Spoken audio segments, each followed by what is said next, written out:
Καλησπέρα, καλώς ήρθατε. Θα επαναλάβω αυτό που έχουμε γράψει και στο chat μας. Παρακαλείστε να έχετε όλοι κλειστά τα μικρόφωνά σας για να μην υπάρχουν παρεμβολές. Επίσης, επειδή η εκδήλωση βιντεοσκοπείται, αν δεν θέλετε να φαίνεται το πρόσωπό σας, θα πρέπει να έχετε κλειστές και τις κάμερες σας, αλλιώς δίνετε τη συγκατάθεσή σας. Σας ευχαριστούμε όλους πάρα πολύ που είσαστε εδώ. Ονομάζομαι Βράιλα Σταυρούλα, είμαι διδάσκουσα του Τμήματος Ξένων Γλωσσών Μετάφρασης και Διερμηνίας και μαζί μου είναι και η Μαρία Γεωργίου, η κυρία Μαρία Γεωργίου, απόφοιτη του τμήματός μας και μέλος της φοιτητικής ομάδας DFLTI Voice. Μαζί θα συντονίσουμε τη σημερινή εκδήλωση για να έχουμε λίγο μία εικόνα. Θα ακούσουμε τους ομιλητές μας. Στο τέλος θα έχουμε χρόνο για συζήτηση. Μπορείτε να θέτετε τα ερωτήματά σας στο chat, απευθυνόμενοι σε μένα ή στη Μαρία που έχει το DFLTI 1. Εμείς θα μεταφέρουμε τα ερωτήματά σας, αλλιώς αν θέλετε στο τέλος μπορείτε πάλι να ζητάτε το λόγο με το χεράκι για να μην υπάρχει συμφόρηση και θα θέτετε τα ερωτήματά σας στους ομιλητές μας. Συγγνώμη. Η σημερινή εκδήλωση διοργανώνεται από το Εργαστήριο Γλώσσας και Πολιτικής του τμήματός μας. Μαζί μας είναι ο Διευθυντής του Εργαστηρίου, ο κύριος Λίβας, και από τη φοιτητική ομάδα DFLTI Voice. Μαζί μας είναι και ο πρόεδρος του τμήματός μας, ο κύριος Κεντρωτής, και πολλοί άλλοι διδάσκοντες. Σας ευχαριστούμε πάρα πολύ που είσαστε εδώ και ευχαριστούμε πάρα πολύ και την Ζώνη που μας βοήθησε με τη διοργάνωση της συγκεκριμένης εκδήλωσης. Το λόγο σε εσένα. Νομίζω ότι είμαστε έτοιμοι να ξεκινήσουμε. Ευχαριστούμε πάρα πολύ που είστε εδώ και εκ μέρους της ομάδας έχετε... Σήμερα είναι η επίσημη έναρξη του έτους λογοτεχνικής μετάφρασης που έχουμε τη χαρά να διοργανώνουμε, να συνδιοργανώνουμε με το Εργαστήριο Πολιτικής και Γλώσσας, όπως είπε και η κυρία Βράιλα. Θα ξεκινήσουμε με κάποιους χαιρετισμούς. Θα ήθελα να απευθύνω το λόγο πρώτα στον κύριο Κεντρωτή, καθηγητή και αναπληρωτή πρόεδρο του τμήματός μας και φυσικά μεταφραστή, δάσκαλο όπως τον αποκαλούμε εμείς.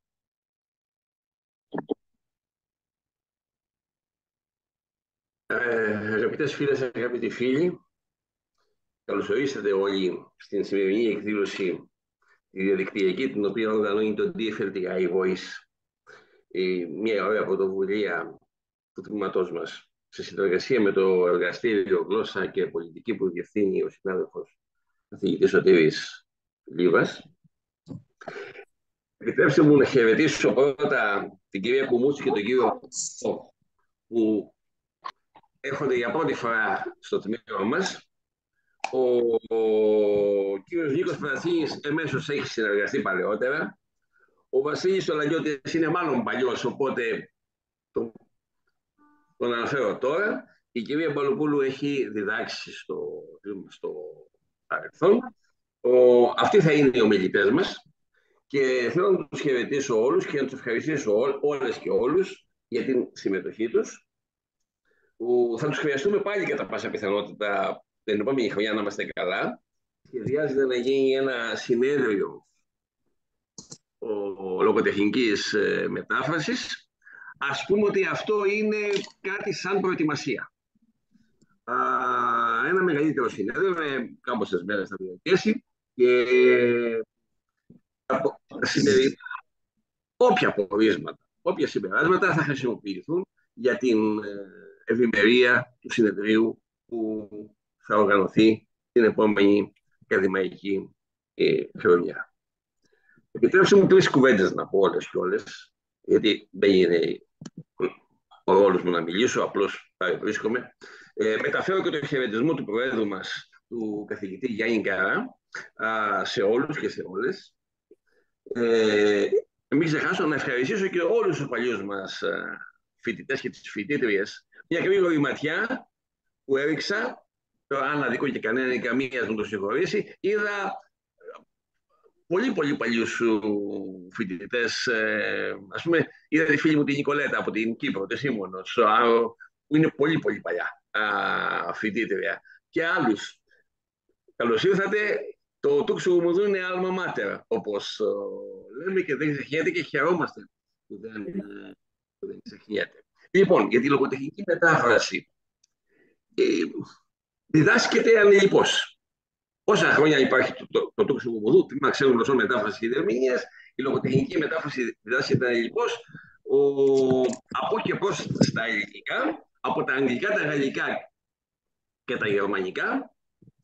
Όλοι οι φοιτητές που πέρασαν έχουν πάρει 2 από τις 3 γλώσσες στη λογοτεχνική μετάφραση και διδάσκεται ισότιμα με την τεχνική, την οικονομική, την πολιτική, όπως λέγονται, τα άλλα είδη της μετάφρασης. Κάποιοι παλιοί μας απόφοιτοι έχουν ήδη διακριθεί στον επαγγελματικό στίβο και αυτό μας γεμίζει πολύ μεγάλη χαρά. Επιτρέψτε μου να πω ότι και εγώ έχω διδάξει λογοτεχνική μετάφραση, αν και δεν είναι αυτό το προσωπικό μου αντικείμενο. Χρειάστηκε κάποια στιγμή, γιατί εκ των ενόντων πολλά πράγματα γίνονται και θα μου επιτρέψετε, εκεί θέλω να εστιάσω την προσοχή σας. Είχα διδάξει λογοτεχνική μετάφραση από τα ελληνικά στα ελληνικά και από τα ελληνικά στα γερμανικά, δίνοντας μια έμφαση στον Μπρέχτ, στον Τράκλ, στον Μπροχ, σε συγγραφείς στους οποίους και εγώ προσωπικά συμπαθώ και κάποιες από αυτούς τους έχω μεταφράσει. Η λογοτεχνική μετάφραση είναι ισότιμη με τα άλλα είδη της μετάφρασης. Το λέω αυτό διότι σέρνεται η φήμη με τη λογοτεχνική μετάφραση δεν βγάζεις χρήματα. Και την ακρίβεια δεν βγάζεις λεφτά. Μπορεί να είναι και αλήθεια. Όμως, καμία αγάπη, κανένα πάθος δεν μετριέται μόνο με τις δυνάμεις του μαμονά. Ή να το πω έτσι λιγάκι πιο ελληνοπρεπώς. Υπηρετούμε τον Ερμή στη λόγια εκδοχή του. Αν ο Ερμής γίνει και κερδός, δεν θα έχει κανείς μία αντίρρηση, μακάρι. Όμως, στο τμήμα μας, ουδέποτε ετέθη θέμα να μην είναι το μάθημα της λογοτεχνικής μετάφρασης στις 3 γλώσσες που βασικώς διδάσκονται, να μην είναι προτεραιότητα στο πρόγραμμα. Με τη βοήθεια των αγαπητών φίλων που έχουμε σήμερα και με άλλων φίλων που θα έχουμε στο μέλλον, καθώς και με κάποιους παλαιότερους φίλους που συνέδραμαν το τμήμα, πιστεύουμε ότι τα μεταφραστικά και τα λογοτεχνικά πράγματα σε συνδυασμό στο τμήμα μας και μετά το τμήμα μας θα πάνε καλά. Καλή επιτυχία στη σημερινή ημερίδα, η ηλεκτρονική ημερίδα. Καλωσορίζουμε και πάλι τους φίλους που μας συντρέχουν. Είναι πολύτιμη η βοήθειά τους. Σε ένα τμήμα το οποίο είναι δημόσιο πανεπιστήμιο και παρέχει δωρεάν παιδεία. Δηλαδή δεν ζητάμε ποτέ δίδακτρα. Και εύχομαι αυτό να συνεχιστεί και στο μέλλον. Είμαι βέβαιος, αλλά ας πούμε από ευχή. Λοιπόν, καλώς ήρθατε λοιπόν στο δημόσιο και δωρεάν πρόγραμμα του Τμήματος Ξένων Γλωσσών Μετάφρασης και Διερμηνίας. Ακρηγόρησα λίγο, αλλά δεν έκανε κύκλο πολύ. Να είστε καλά. Ευχαριστώ πολύ. Εμείς σας ευχαριστούμε και που είσαστε εδώ και που μας διδάξατε και που μας διδάσκετε και για όλα όσα είπατε. Κύριε Λίβα, ο λόγος σε εσάς. Καλησπέρα και από την δική μου την πλευρά.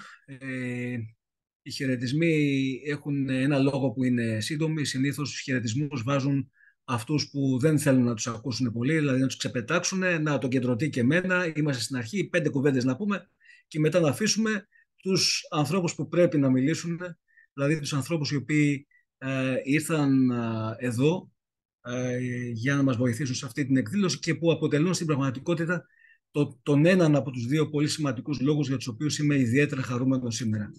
Ο ένας λόγος λοιπόν είναι αυτός. Έχουμε τον Βασίλη τον Λαγιώτη, την Αθηνά την Παπαλοπούλου, τον Νίκο τον Πρατζίνη, τον Αύγουστο Κορτό και την Πέρσα Κουμούτσι.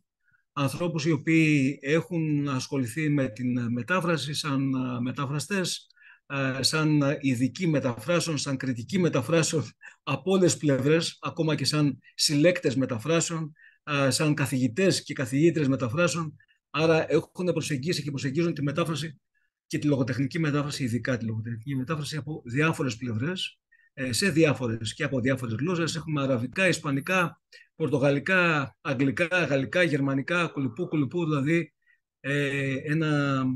μια σημαντική συλλογή γλωσσών που από μόνο του εννοείται ότι αποτελεί ένα εξαιρετικά ενδιαφέρον στοιχείο. Άνθρωποι οι οποίοι μπορούν να μιλήσουν για την δική τους εμπειρία, για τη δική τους προσέγγιση στην λογοτεχνική μετάφραση και βεβαίως να πω εδώ αυτό το οποίο το λέμε συχνά, πολλές φορές μαθαίνουμε κυρίως εκτός του πλαισίου των μαθημάτων. Τα μαθήματα είναι εξαιρετικά σημαντικά, τα μαθήματα είναι πάρα πολύ καλά, εννοείται μέσα στο πανεπιστήμιο μαθαίνουμε πάρα πολύ ενδιαφέροντα πράγματα, αλλά πολλές φορές σε τέτοιες εκδηλώσεις που είναι πιο ελεύθερες και πιο χαλαρές και που δεν περικλείονται, ας πούμε, από τις 4 τοίχους της αίθουσας, της σχολικής ή της διδακτικής, μπορεί κανείς να πάρει πολύ περισσότερα πράγματα. Αυτή λοιπόν είναι η μία χαρά μου. Η μία χαρά μου είναι ότι έχουμε ανθρώπους εδώ πέρα που μπορούν να μας μάθουν πολλά και με τους οποίους θα συνεργαστούμε, εννοείται, και θα συνεργαζόμαστε συνέχεια. Και η δεύτερη χαρά μου είναι ότι η εκδήλωση αυτή, όπως και όλες οι άλλες του DFLTI Voice, δεν διοργανώνονται από ανθρώπους άνω των 20, των 22, δηλαδή είναι δική σας δουλειά. Είναι δουλειά των φοιτητών και φοιτητριών, είναι ο συντονισμός των φοιτητών και φοιτητριών, να μην το ξεχνάμε το gender, είναι η οργάνωση δική τους, είναι τα πάντα δικά τους. Οπότε απλώς μπαίνει ως ομπρέλα από πάνω το εργαστήριο, απλώς μια αιγίδα, απλώς και μόνο μια αιγίδα, όλα τα άλλα είναι των φοιτητών και των φοιτητριών. Αυτοί και αυτές κάνανε την επιλογή, τον συντονισμό, την οργάνωση και αυτό είναι κάτι το οποίο εμένα με ενθουσιάζει. Και βεβαίως εννοείται ότι και τα λάθη θα είναι δικά τους, οπότε αυτό με ενθουσιάζει ακόμη περισσότερο. Ευχαριστώ πάρα πολύ, καλή επιτυχία. Νομίζω ότι θα είμαστε εδώ πέρα μέχρι όσο τραβήξει, γιατί ξέρω ότι σας αρέσει να μιλάτε. Οπότε αυτό είναι πάρα πολύ καλό. Εμείς ευχαριστούμε, γιατί αυτό σημαίνει ότι υπάρχει χώρος να πάρουμε πρωτοβουλίες. Και αυτό είναι πολύ σημαντικό να το δίνουν και να το δημιουργούν οι καθηγητές. Θα ήθελα να ξεκινήσουμε λοιπόν, να περάσουμε στους καλεσμένους μας, που έχουμε πολύ χαρά που είναι σήμερα μαζί μας. Και θα ξεκινήσουμε με τον κύριο Κορτό. Θα ήθελα να σας πω λίγα λόγια για τον ίδιο πριν τον ακούσουμε. Γεννήθηκε το 1979 στη Θεσσαλονίκη, σπούδασε ιατρική στο Απιθύτα χωρίς να αποφοιτήσει ποτέ όμως και το 1999 εξέδωσε το πρώτο του βιβλίο στον Εξάντα. Έκτοτε έχει εκδώσει πάνω από 35 βιβλία για ενήλικες και παιδιά. Από το 2006 εργάζεται ως μεταφραστής πλήρους απασχόλησης και έχει αποδώσει στα ελληνικά περί τα 130 βιβλία, μεταξύ αυτών έργα των Orwell, Ναμπόκοφ, Σάλιντζερ, Atwood, Cormac McCarthy, Sebastian Barry, John Banville, Colum McCann, Joyce Carol Oates, Agatha Christie, Maggie O'Farrell, Anne Enright, Sarah Waters και πολλούς άλλους. Είναι τιμή και χαρά που τον έχουμε σήμερα μαζί μας. Νομίζω θα μας δώσει τη σκοπιά του συγγραφέα και μεταφραστή. Κύριε Κορτό, καλώς ήρθατε. Καλησπέρα. Να σας ευχαριστήσω από καρδιάς για την τόσο τιμητική πρόσκληση. Το να βρίσκομαι σε μια τόσο εκλεκτή συντροφιά και να με ακούνε και φοιτητές, άνθρωποι που έχουν σπουδάσει τη μετάφραση. Εγώ έγινα μεταφραστής από σπόντα. Ήξερα αγγλικά και γαλλικά σε επίπεδο μητρικής γλώσσας, κυρίως λόγω της ανάγνωσης. Και τα χρόνια που ήμουν στον Εξάντα, η αείμνηστη Μάγδα Κοντζιά μου είχε αναθέσει 2 μικρά βιβλιαράκια, περισσότερο επειδή ήταν πολύ αγαπημένα της. Το πρώτο ήταν τα Σανδάλια του Χόρχε Σεμπρούν, με τον οποίο ήταν στενή φίλη. Ήταν η πρώτη μου μετάφραση κάπου το 2000-2001. Και μετά ήταν οι 11.000 βέργες του Απολινέρ, όπου βέργες φυσικά ψωλές, αλλά τέλος πάντων ήμασταν αναγκασμένοι να το εκπολιτήσουμε στον τίτλο. Περάσαν κάποια χρόνια όπου έγραφα, φυσικά δεν ζούσα από τα βιβλία μου τότε ακόμα, έκανα διάφορα άλλα συγγραφικά πάρεργα, διάβαζα χειρόγραφα και κάποια στιγμή το 2006 θυμάμαι ο Μακαρίτης ο Αντέος Χριστοστομίδης με φώναξε πάνω στον 5ο όροφο του Καστανιώτη και μου λέει έχουμε ένα πρόβλημα. Του λέω τι πρόβλημα έχουμε. Μου λέει έχεις ακούσει αυτή την ταινία, τον Brokeback Mountain που θα βγει τώρα και λένε ότι θα πάρει και Όσκαρ. Λέω φυσικά και την περιμένω πώς και έχω διαβάσει και το διήγημα και ναι, μου λέει ότι πρέπει αυτή η συλλογή να βγει πάρα αυτά. Δηλαδή να προλάβουμε να την έχουμε στην αγορά πριν κυκλοφορήσει η ταινία στις αίθουσες. Και έτσι έγινε το ξεκίνημα. Ουσιαστικά, θυμάμαι το έτρεξε εκείνο το βιβλίο σε ένα 15 για να προλάβουμε να το έχουμε έτοιμο. Και από τότε, επειδή ο Αντέος ο ίδιος είχε τεράστια πείρα στη μετάφραση, ήταν εξαιρετικός μεταφραστής ο ίδιος, κρίνοντας ότι η δουλειά που είχα κάνει ήταν καλή, άρχισε να μου αναθέτει διάφορους συγγραφείς, διάφορα βιβλία. Κυρίως η αλήθεια είναι βιβλία που ήθελαν πιλάλα. Δηλαδή, θυμάμαι αντίστοιχα όταν πήρε ο Μακάρθι το Πούλιτζερ με το δρόμο, ο Αντέος μου είπε ότι έχεις 5 μέρες ρητά. Και αναγκαστικά το μετέφερα σε 5 μέρες, γιατί δεν γινόταν αλλιώς. Είναι μια δύσκολη και πολύ ωραία δουλειά η μετάφραση. Αν είσαι συγγραφέας, σου μαθαίνει πώς λύνουν τα αφηγηματικά τους προβλήματα οι σπουδαίοι συγγραφείς, τους οποίους δεν θα φτάσεις ποτέ. Ακόμα και αν είναι βιβλία που μεταφράζονται διεκπεραιωτικά, όπως αστυνομικά και θρίλερ. Ακόμα και αυτά σου μαθαίνουν κάτι. Εγώ μεταφράζοντας κυρίως από τα αγγλικά, διαπιστώνω το πόσο ζωντανή είναι η αγγλική γλώσσα, το πόσο εξελίσσεται διαρκώς. Από την άλλη, έχω φροντίσει σε όλες μου τις μεταφράσεις να είναι σε σίγαση η ιδιότητα του συγγραφέα. Σαφώς, γράφοντας βιβλίο ο ίδιος, ξέρω πώς να φέρω βόλτα μια προβληματική δευτερεύουσα, μια περίεργη σύνταξη. Αυτά είναι πράγματα που μπορώ να τα κάνω εξ επαγγέλματος, εξ ιδιότητας. Αλλά σε αντίθεση με τους περισσότερους συγγραφείς μεταφραστές, ιδίως του παρελθόντος, δεν έχω καμία διάθεση να βάλω την κουτσουλιά μου σε ένα σπουδαίο όνομα, ρημάζοντας στην πορεία ένα σπουδαίο βιβλίο. Υπήρξαν τέτοιοι συγγραφείς και μεταφραστές. Δεν χρειάζεται να τους μονονεύσουμε, τους ξέρουμε όλοι. Κάποια βιβλία κυκλοφορούν ακόμα. Γιατί η άποψη για τη μετάφραση στην Ελλάδα, την ίδια άποψη είχε ακόμα και ο Σεφέρης, εγώ πιστεύω. Ήταν ότι κατά βάθος τίποτα δεν μπορεί να μεταφραστεί, πρέπει να γραφτεί από την αρχή. Οπότε όταν διαβάζεις τον Έλιο του Σεφέρη, δεν διαβάζεις Έλιο, διαβάζεις Σεφέρη. Αν διαβάσεις τον Φόκνερ του Κουμανταρέα, δεν διαβάζεις Φόκνερ, διαβάζεις Κουμανταρέα.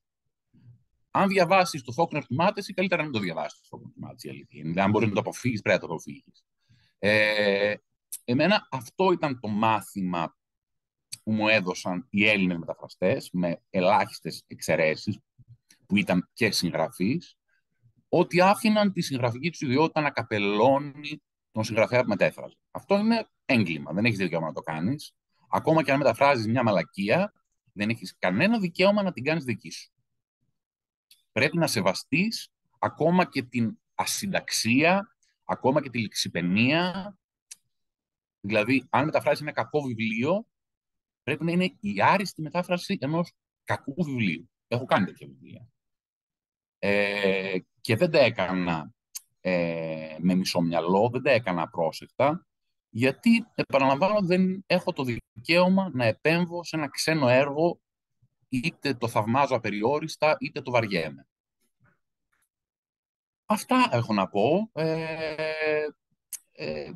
Από εκεί και έπειτα είναι όταν η δουλειά σου είναι τόσο αόριστη, τόσο ασαφής, τόσο νύχια και τραυματική όσο είναι το γράψιμο, η μετάφραση, αν μη τι άλλο, σου προσφέρει εμένα τουλάχιστον ένα day job, δηλαδή ότι κάθε πρωί έχω να μεταφράσω τόσες σελίδες για να παραδώσω αυτό το βιβλίο τότε. Μου δίνει μια τάξη, γιατί το γράψιμο, όσο και αν το λατρεύω, είναι μια διαδικασία λίγο χαοτική, αν δεν ασχολείσαι με τίποτε άλλο. Και κάτι τελευταίο. Υπάρχει η πεποίθηση ότι επειδή στην Ελλάδα ξέρουμε αγγλικά εδώ και δεκαετίες, τα παιδιά πηγαίνουν φροντιστήριο από τη δεκαετία του 70,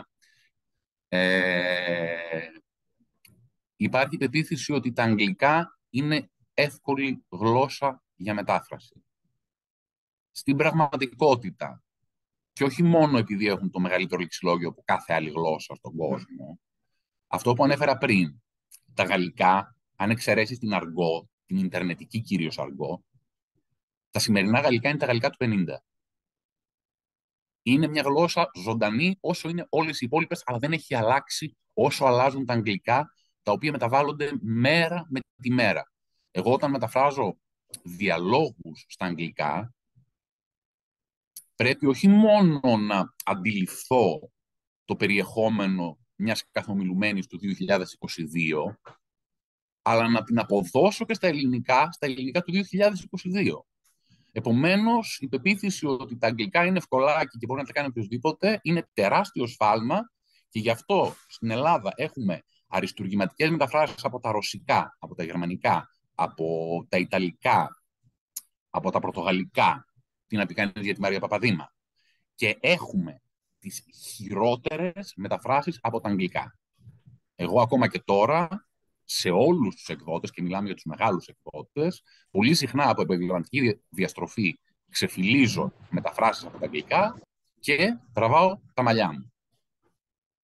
Η αγγλική γλώσσα είναι αυτή που την πληρώνει περισσότερο από κάθε άλλη στη μετάφραση. Αυτά. Σας ευχαριστώ και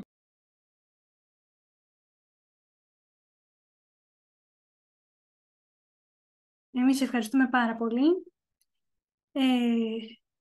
Είπαμε ερωτήσεις και συζήτηση θα γίνει στο τέλος μετά τις ομιλίες όλων, οπότε μπορούμε να περάσουμε στην επόμενη, στην κυρία Πέρσα Κουμούτση.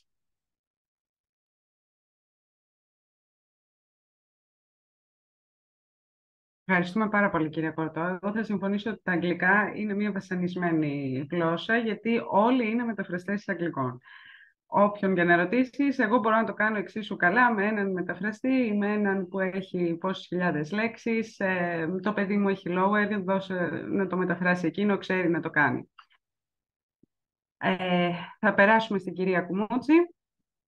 Η κυρία Πέρσα Κουμούτση γεννήθηκε στο Κάιρο και είναι συγγραφέας και μεταφράστρια λογοτεχνίας. Επέστρεψε στην Ελλάδα αφού ολοκλήρωσε σπουδές στη Φιλοσοφική Σχολή του Πανεπιστημίου του Καΐρου. Τα πρώτα χρόνια δίδαξε στη μέση και ανώτερη εκπαίδευση, ενώ από το 1993 ασχολήθηκε αποκλειστικά με τη λογοτεχνική μετάφραση, κυρίως της αραβικής λογοτεχνίας στα ελληνικά. Μεταξύ των μεταφρασμένων έργων από τα αραβικά είναι 14 μυθιστορήματα του βραβευμένου με Νόμπελ Αιγύπτιου συγγραφέα Ναγκουίπ Μαχφούς, καθώς και πολλά έργα άλλων διακεκριμένων Αράβων συγγραφέων και ποιητών. Μεταξύ άλλων, η βιβλιογραφία της περιλαμβάνει 2 ανθολογίες σύγχρονης αραβικής ποίησης στα ελληνικά, για τις οποίες έλαβε το βραβείο Ελληνικής Εταιρείας Λογοτεχνών Μεταφραστών το 2017 και το 2023. Για το μεταφραστικό της έργο της έχει επίσης απονεμηθεί το Διεθνές Βραβείο Καβάφη το 2001 και ειδική διάκριση από το Τμήμα Ελληνικών και Ιταλικών Σπουδών στο Πανεπιστήμιο Αλ-Αζάρ. Συνεργάζεται με τα Ευρωπαϊκά Πανεπιστήμια σε εκπαιδευτικά προγράμματα και έχει συγγράψει άρθρα, κριτικά κείμενα και μελέτες γύρω από τη λογοτεχνία ως μέσο και φορέα κατανόησης του άλλου. Το 2020 επανειδρύει και έκτοτε διευθύνει το Κέντρο Ελληνικής και Αραβικής Λογοτεχνίας και Πολιτισμού, πρωτοβουλία που στοχεύει στην προώθηση και την ενίσχυση των πολιτισμικών σχέσεων ανάμεσα στην Ελλάδα και τον αραβικό κόσμο, συνάπτοντας σημαντικές συνεργασίες και με άλλους φορείς πολιτισμού στην Ελλάδα και στο εξωτερικό.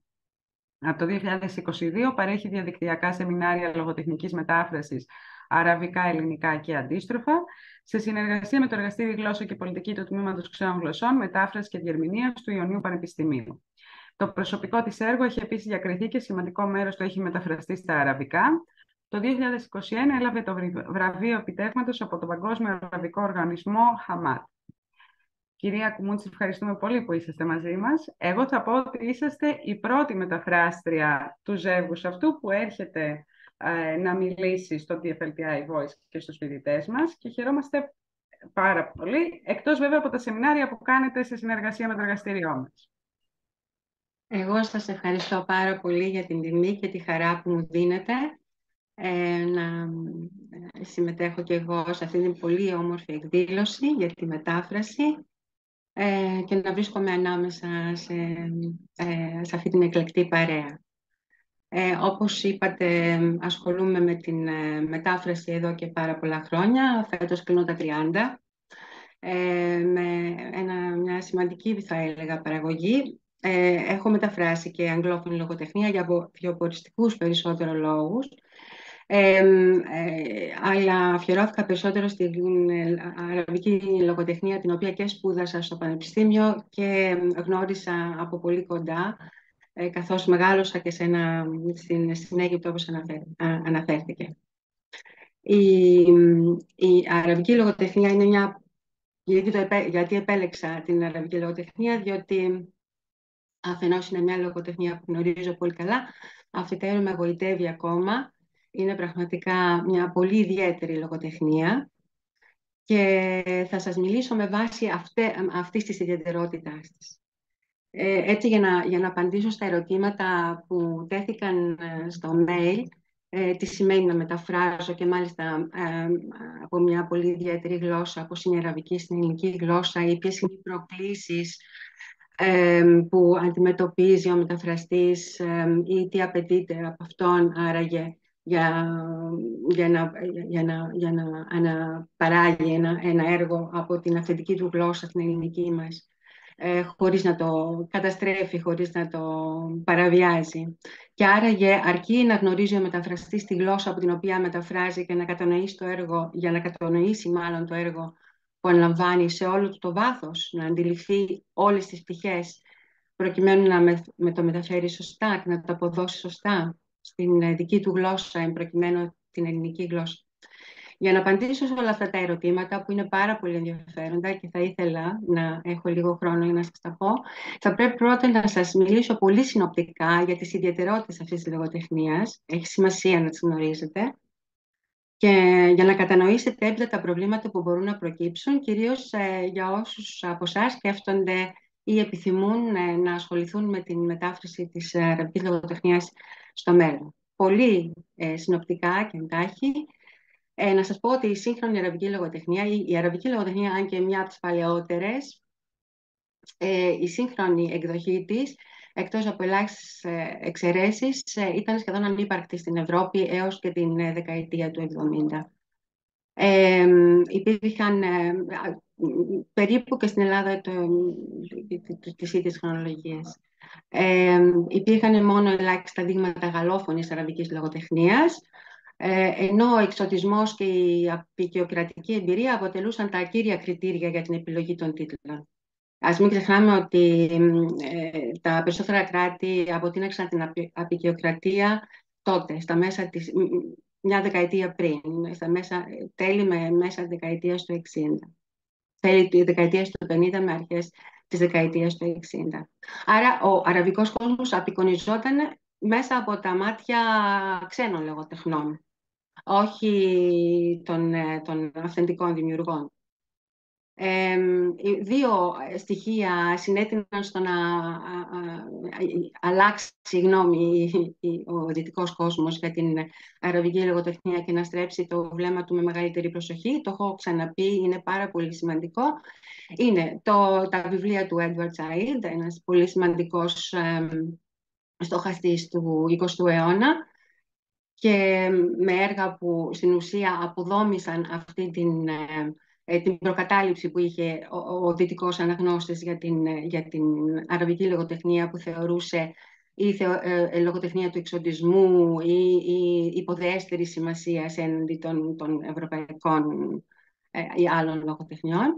Αποδόμησε λοιπόν αυτή την προκατάληψη και έφερε στην επιφάνεια τα προβλήματα που αντιμετωπίζει πραγματικά ο κόσμος αυτός. Η μεταστροφή του ενδιαφέροντος όμως κορυφώθηκε με τον Μαχφούζ, τον οποίο είχα την τύχη να μεταφράσω 14 έργα του και να γράψω και ένα βιβλίο για αυτόν, που κυκλοφορεί και στην Αίγυπτο και με πάρα πολύ μεγάλη επιτυχία ως σήμερα.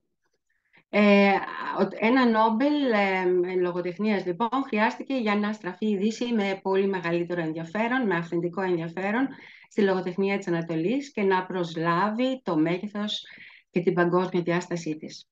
Όμως η λογοτεχνία αυτής της εποχής του Μαχφούζ και των συγχρόνων του έφυγε ανεπιστρεπτή και μαζί ο πάλι ποτέ ποιητικός ρεαλισμός που διέκρινε τη λογοτεχνία μέχρι τα τέλη του 20ου αιώνα. Με τις περιγραφές της τυπικής αραβικής κοινωνίας, τις λαϊκές γειτονιές, τα προβλήματα του μέσου ανθρώπου κλπ. Όλα αυτά αντικαθίστανται τώρα και κυρίως τις τελευταίες 2 δεκαετίες από νέα στοιχεία, νέα θεματολογία που αλλάζει ριζικά την αραβική λογοτεχνία, τη σύγχρονη. Οι συγγραφείς επιδίδονται σε τολμηρά και κρίσιμα θέματα που αφορούν στα προβλήματα που αντιμετωπίζουν σήμερα, κυρίως την πολιτική αλληγορία και θέματα που αφορούν την ισότητα, την ελευθερία, ενώ η ίδια η ταυτότητα του Άραβα συγγραφέα αλλάζει άρδιν το 21ο αιώνα. Το ίδιο και η ποίηση αλλάζει κατά τον ίδιο τρόπο. Οι ποιητές, κυρίως οι γυναίκες ποιήτριες, τολμούν να γράψουν για θέματα που μόλις πριν από λίγα χρόνια ήταν σχεδόν απαγορευμένα, ήταν θέματα ταμπού. Έτσι, μέσα σε ελάχιστες δεκαετίες, 2 θα έλεγα, άντε 2,5, η αραβική λογοτεχνία έγινε μια παγκόσμια γλώσσα, μια γλώσσα οικουμενική, με πολύ σημαντική απήχηση. Σε όλα αυτά συνέβαιναν, όπως φαντάζεστε, οι ραγδαίες κοινωνικές και πολιτικές αλλαγές, οι πόλεμοι και κυρίως η μετανάστευση μιας μεγάλης μερίδας νέων αυτοεξόριστων δημιουργών στην Ευρώπη, που δημιουργούν νέες τάσεις, αφήνοντας πίσω τους για πάντα την τάση της εσωστρέφειας, της επενικτικής γραφής, που ήταν κύρια χαρακτηριστικά της πεζογραφίας και της ποίησης. Έτσι γράφουν με μια αυστηρή ματιά και στέκονται απέναντι σε κάθε τι παροχημένο που πια δεν τους εκφράζει. Άλλη μια ιδιαιτερότητα της αραβικής λογοτεχνίας, παρότι κατ' επίφαση φαίνεται ενιαία, στην πραγματικότητα δεν είναι, διότι υπάρχουν 22 χώρες που μιλούν την αραβική γλώσσα, γράφουν στα αραβικά, αλλά η κάθε μία έχει τη δική της παραγωγή, που πηγάζει βέβαια από το δικό της πολιτιστικό και πολιτισμικό υπόβαθρο, την ιδιαίτερη ιστορία της, τα προβλήματα, τις επιρροές της, έχει δηλαδή τις δικές της προκλήσεις. Ακόμα και θα έλεγα και το χιούμορ της είναι διαφορετικό. Από ένα βιβλίο στο άλλο υπάρχει μεγάλη διαφορά. Και όλα αυτά συνιστούν στοιχεία που πρέπει να τα λάβει υπόψη του ένας ευσυνείδητος μεταφραστής. Και επανέρχομαι στο αρχικό ερώτημα. Άραγε αρκεί να γνωρίζει ο μεταφραστής τη γλώσσα από την οποία μεταφράζει για να κατανοήσει το έργο σε βάθος και να αντιληφθεί όλες τις πτυχές? Η απάντηση είναι ξεκάθαρα όχι. Δεν αρκεί για το μεταφραστή να αναπαράγει δηλαδή βιβλία μιας τόσο ιδιαίτερης κουλτούρας που εξελίσσεται διαρκώς. Μέρα τη μέρα θα μπορούσα να πω, αυτή είναι η μεγάλη ιδιαιτερότητα, χωρίς να γνωρίζει και τη βάση της και βέβαια τις μεταμορφώσεις της στο πέρασμα του χρόνου. Χωρίς να γνωρίζει δηλαδή ο ίδιος το ιστορικό, πολιτισμικό, κοινωνικό υπόβαθρο του κάθε συγγραφέα και του τόπου στο οποίο ανήκει, εμπνέεται και γράφει. Ή χωρίς ιδανικά να διαθέτει έστω κάποια βιωματική εμπειρία της ίδιας της γλώσσας στην οποία γράφεται το πρωτότυπο. Η προσπάθεια μεταφοράς ενός έργου, όσο γίνεται πιστότερο σε μια άλλη γλώσσα, προκειμένου στην ελληνική, κατευθείαν από την μάνα γλώσσα, προκειμένου την αραβική, χωρίς ενδιάμεση, μειώνει την απώλεια της ομορφιάς του πρωτοτύπου σε μεγάλο βαθμό. Εδώ παρενθετικά θα έλεγα ότι σε αυτό βοηθάει και σημαντικά ότι η ελληνική γλώσσα, αν και τόσο διαφορετικά δομημένη, είναι από τις λίγες που διαθέτει τον πλούτο της αραβικής και κατά συνέπεια μπορούν να αποδοθούν τα νοήματα πιο σωστά. Αλλά χωρίς τους προηγούμενους παράγοντες που αφορούν τον πολιτισμό δεν είναι αρκετό. Διότι, με συγχωρείτε, εκτός από τους παράγοντες που αφορούν στη σημασιολογία και το ύφος των κειμένων, τη γλώσσα και τις ιδιαιτερότητες τις ιδιαιτερότητες της κουλτούρας, ο μεταφραστής θα πρέπει να έχει βαθιά γνώση της νοοτροπίας, του τρόπου σκέψης, των επιρροών, ακόμα και τις καταβολές του συγγραφέα για να αντιμετωπίσει αυτές τις εξειδικευμένες πολιτιστικές αναφορές, που για μένα συνθέτουν ένα από τα πιο δύσκολα κομμάτια του στη διαδικασία της μετάφρασης σε ένα διαφορετικής γλωσσικής προέλευσης και κουλτούρας κοινό, για να μπορεί να τις προσαρμόσει. Για μένα η μετάφραση είναι προσαρμογή. Δεν είναι μια μετάφραση λέξη προς λέξη, βέβαια, όπως είναι γνωστό. Τώρα σε ένα πολύ πιο γενικά και σε ένα άλλο επίπεδο, πέρα από την τυπική διαδικασία της έντιμης και ευσυνείδητης μεταφοράς του έργου, η πρόκληση που αντιμετωπίζει ο μεταφραστής ή καλείται να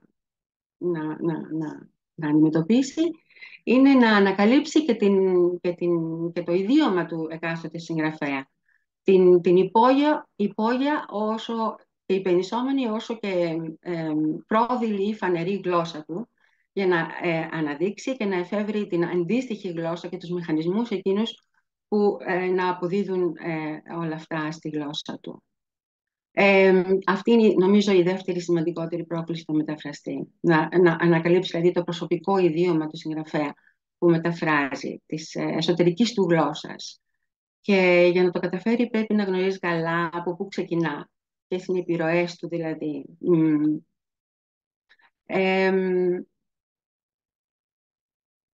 Και γι' αυτό, για να το πετύχει, πρέπει να υπάρχει συνεχής ενασχόληση με το έργο του συγγραφέα, καλό θα ήταν, ώστε να αναπτυχθεί και μια πνευματική εγκύτητα, μια βαθιά ουσιαστική επικοινωνία ανάμεσα στον συγγραφέα και τον αποδέκτη του, τον μεταφραστή σε πρώτο επίπεδο και κατ' επέκταση και συνέπεια τον αναγνώστη. Είναι πολλά τα θέματα, δεν ξέρω αν έχω χρόνο για αν θέλετε. Σχετικά με την προσωπική μου εμπειρία, μπορώ να πω ότι από την επαφή μου με το έργο πεζογράφων και ποιητών τα τελευταία χρόνια, τα τελευταία 5 χρόνια ασχολούμαι αποκλειστικά με την αραβική ποίηση, μπορώ να πω ότι η βιωματική μου εμπειρία με τη γλώσσα και τον πολιτισμό της με βοήθησε πολύ στο να κατανοήσω αυτές τις αλλαγές, αυτή την υποδόρια γλώσσα που ανέφερα.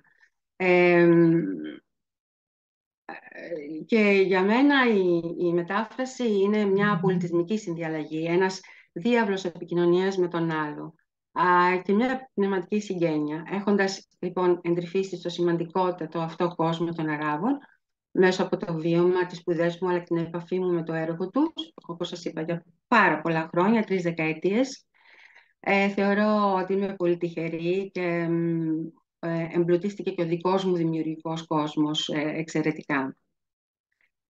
Θα ήταν παράληψή μου να μην υπογραμμίσω και σας ελευθερώνω την πρόκληση που αντιμετωπίζουν ή αντιμετώπιζα εγώ μεταφράζοντας τα έργα αυτών των σπουδαίων Αράβων πεζογράφων και ποιητών.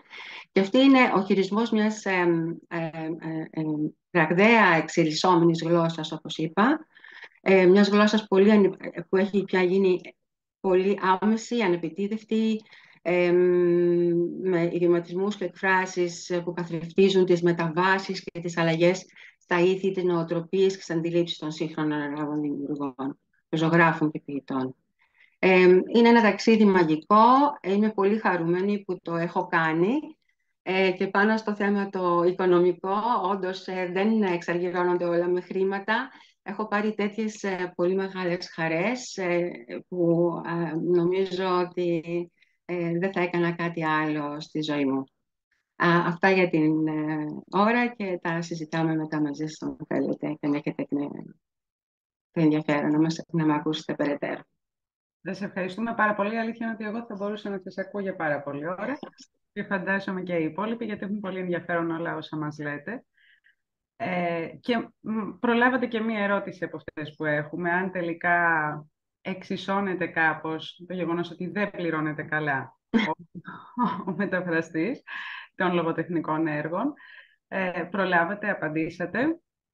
Αλλά νομίζω ότι είναι μια πάρα πολύ καλή ερώτηση και ένα πολύ καλό θέμα για να το συζητήσουμε μετά όλοι μαζί. Ευχαριστώ. Σας ευχαριστούμε πάρα πολύ για όσα μας είπατε. Να είστε καλά εγώ. Μαρία.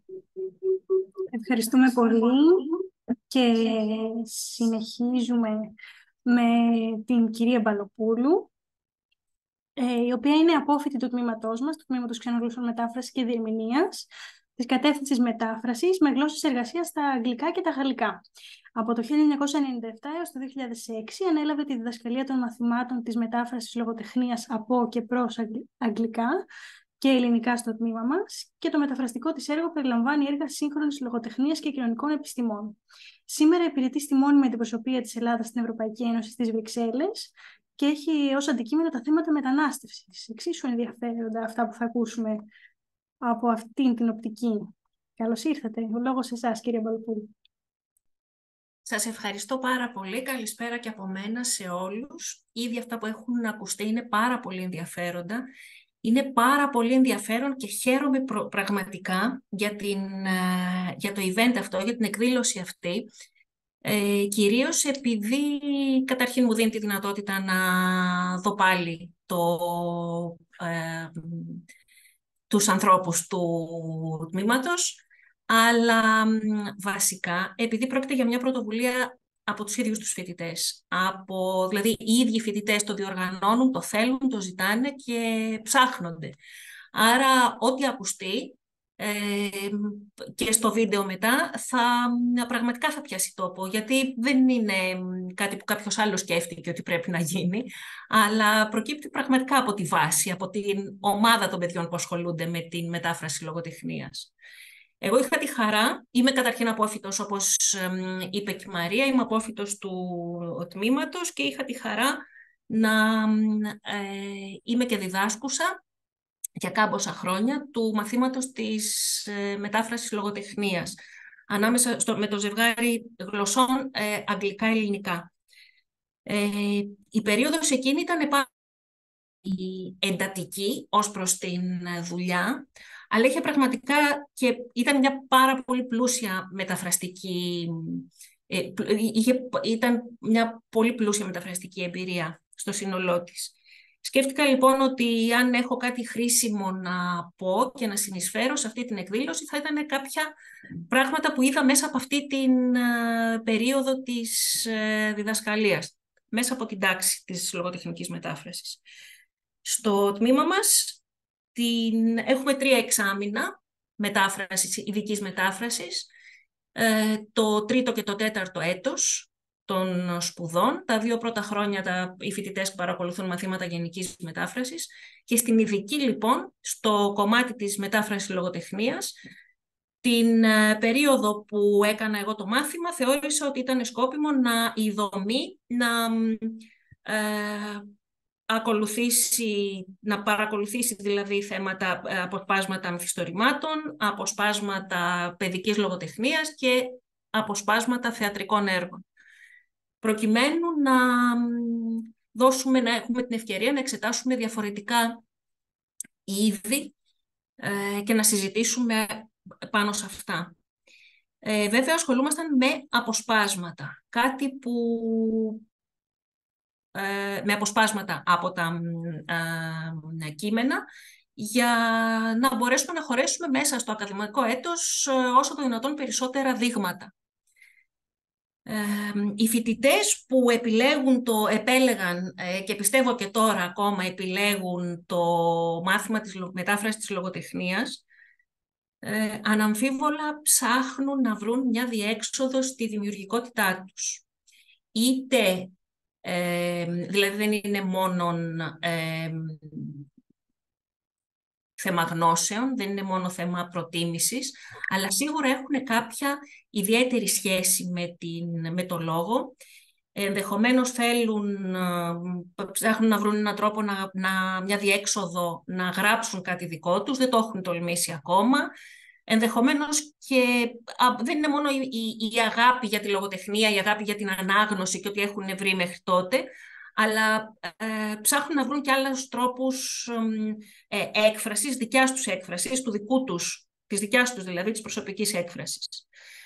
Θεωρούν ωστόσο, και το λέω έτσι σαν μια γενίκευση, η πλειονότητα θεωρεί ότι στο μάθημα της λογοτεχνικής μετάφρασης θα έχουν πάρα πολύ λίγους περιορισμούς. Ότι ακριβώς επειδή είναι λογοτεχνία θα έχουν πολύ λίγους περιορισμούς και θα μπορούν να γράφουν και να εκφράζονται με πάρα πολύ άνεση και δεν θα έχουν κάτι λάθος γιατί ακριβώς λογοτεχνία είναι, έτσι μου φαίνεται, έτσι μου αρέσει, έτσι το διαβάζω, έτσι το ερμηνεύω, έτσι το γράφω. Σιγά σιγά διαπιστώνουν όμως ότι υπάρχει πάρα πολλή δουλειά πίσω από έστω το μικρό απόσπασμα που καλούνται να μεταφράσουν, πάρα πολλή δουλειά, πολύ στιβαρό πλαίσιο που πρέπει να κινηθούν μέσα εκεί και ουσιαστικά χρειάζεται πάρα πολύ έρευνα, πάρα πολύ ανάλυση σε μεγάλο βάθος και σε πάρα πολλά διαφορετικά επίπεδα, ώστε να ξεκινήσουν να κατανοήσουν, να δουλέψουν σε πολλά σχέδια, πρόχειρα, drafts, και να καταλήξουν σε κάτι, δηλαδή που μπορεί να είναι και η πρώτη ή η δεύτερη τους επιλογή ή απόπειρα, αλλά σε κάθε περίπτωση αρχίζουν και υποψιάζονται ότι πρέπει να κάνουν όλον αυτόν τον κύκλο προκειμένου να καταλήξουν στην πιο επιτυχημένη επιλογή τους. Θεωρούν δηλαδή από την αρχή ότι δεν υπάρχουν κανόνες, ενώ ουσιαστικά σιγά σιγά βλέπουν ότι οι κανόνες είναι πολλοί και αφού τους αντιμετωπίσουν, αφού εξαντλήσουν όλες τις δοκιμές τους, τότε είναι σε θέση να καταθέσουν το τελικό μετάφρασμά τους. Αναρωτιούνται πολύ συχνά στις απόπειρές τους αυτές ποια θα είναι η καλύτερη προετοιμασία τους και πώς πραγματικά να προετοιμαστούν για να ξεκινήσουν να μεταφράζουν λογοτεχνία. Πρέπει να διαβάσουν κάποια συγκεκριμένη ύλη, πρέπει να πάρουν κάποια μαθήματα, πρέπει να διαβάσουν, να παίρνουν σεμινάρια κλπ. Η αλήθεια είναι ότι ύλη συγκεκριμένη με αρχή και τέλος δεν υπάρχει. Αποθαρρυντικό καταρχήν, γιατί λες πώς θα ξεκινήσω. Και θα ξεκινήσεις, η δικιά μου γνώμη είναι, με την άσκηση. Όσο δυνατόν περισσότερο. Να διαβάζεις από τη μία και να μεταφράζεις συνέχεια από την άλλη. Και τι να διαβάζεις? Να διαβάζεις οτιδήποτε. Στο ζεύγος γλωσσών που υποτίθεται ότι δουλεύεις, ότι ξέρεις καλύτερα, ότι έχεις μάθει, σίγουρα με πάρα πολύ μεγάλη έμφαση στη γλώσσα προς την οποία μεταφράζεις, στη δικιά μας την περίπτωση στα ελληνικά κυρίως, και να μεταφράζεις οτιδήποτε, να διαβάζεις οτιδήποτε, οποιασδήποτε εποχής και οποιουσδήποτε αντικειμένου. Να έχεις το αυτί σου πολύ ανοιχτό, να ακούς και τον κόσμο γύρω σου, πώς μιλάει, σε όλα τα πιθανά περιβάλλοντα, γιατί ουσιαστικά αυτό που σε ενδιαφέρει περισσότερο δεν είναι αν μια συγκεκριμένη βίδα ή αν αυτή η βίδα γυρνάει προς τα δεξιά ή αν γυρνάει προς τα αριστερά, αλλά πώς μιλάει ο κόσμος όταν ασχολείται με αυτή τη βίδα. Πώς μιλάει ο άνθρωπος που έρχεται σε σχέση με αυτό. Να ακούσεις δηλαδή την πραγματική, την φωνή των ανθρώπων σε όλα τα διαφορετικά περιβάλλοντα και σε όλα τα διαφορετικά επίπεδα. Αυτό που λέμε δηλαδή το διαφορετικό register που έχουμε σε κάθε συνθήκη επικοινωνίας, που είναι και διαφορετικό εκφράζεται διαφορετικά στην γλώσσα αφετηρίας και διαφορετικά στη γλώσσα στόχου.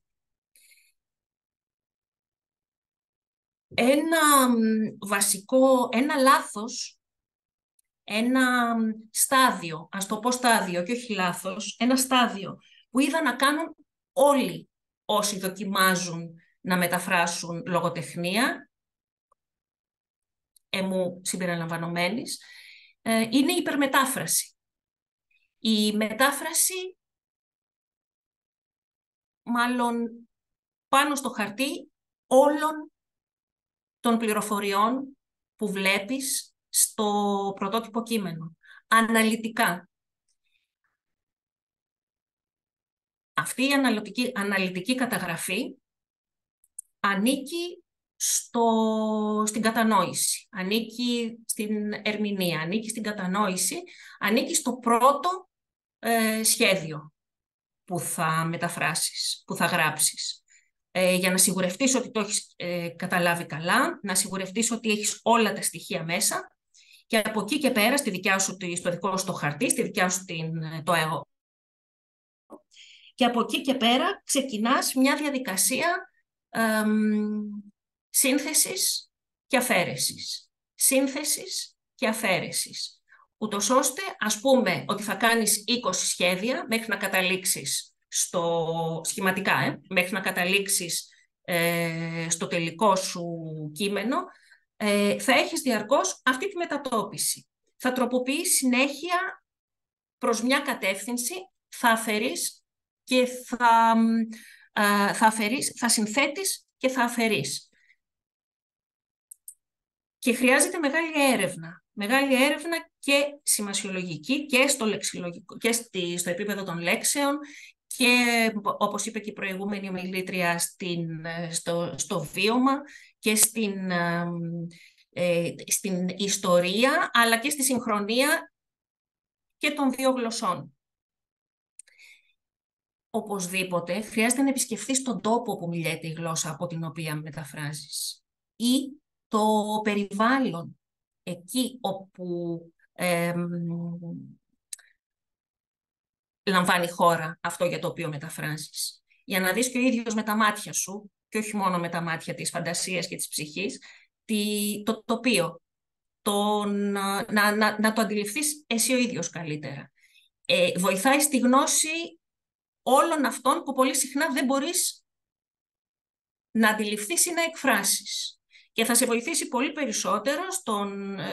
πολύ περισσότερο τον μεταφραστή της λογοτεχνίας να περάσει τα στοιχεία αυτά, να επιλέξει στη μετάφρασή του ποια στοιχεία είναι αυτά που θα επικρατήσουν και θα τα έχει μέσα το κείμενό του και ποια είναι σε κάθε συγκεκριμένο σημείο λιγότερο σημαντικά απ' έξω, προκειμένου να μην έχει αυτή το φόρτωμα και την πληθώρα στο κείμενό του. Ως προς την αμοιβή, είπαμε ότι η κατάρτιση είναι διαρκής, είναι ανελαίτη. Από την άλλη πλευρά είναι και, πού να πεις, ας πούμε, ότι διαβάζω λογοτεχνία και καταρτίζομαι. Δηλαδή, διαβάζω λογοτεχνία και δουλεύω αυτή τη στιγμή. Είσαι αρκετά προνομιούχος, ας πούμε, ως προς αυτό. Για την αμοιβή τώρα, επειδή πολύ συχνά λέμε ότι δεν αμείβεται η δουλειά και βεβαίως δεν αμείβεται και όλη αυτή η ικανοποίηση για την παραγωγή αυτή που κάνεις. Καμιά δουλειά όμως που έχει την καλλιτεχνία, ας πούμε, δεν αμείβεται, δεν μπορείς να πεις κατά αποκοπήν ότι για αυτό το συγκεκριμένο μυθιστόρημα θα πάρω αυτό το ποσό και καλύπτομαι. Γιατί η κατάρτισή σου και η εκπαίδευσή σου είναι μιας ολόκληρης ζωής για να φτάσεις να παράγεις αυτό το συγκεκριμένο έργο λογοτεχνίας ή μετάφραση λογοτεχνίας ή κάποιο άλλο καλλιτεχνικό έργο. Αυτά από μένα. Αν υπάρχουν ερωτήσεις, ευχαριστώ.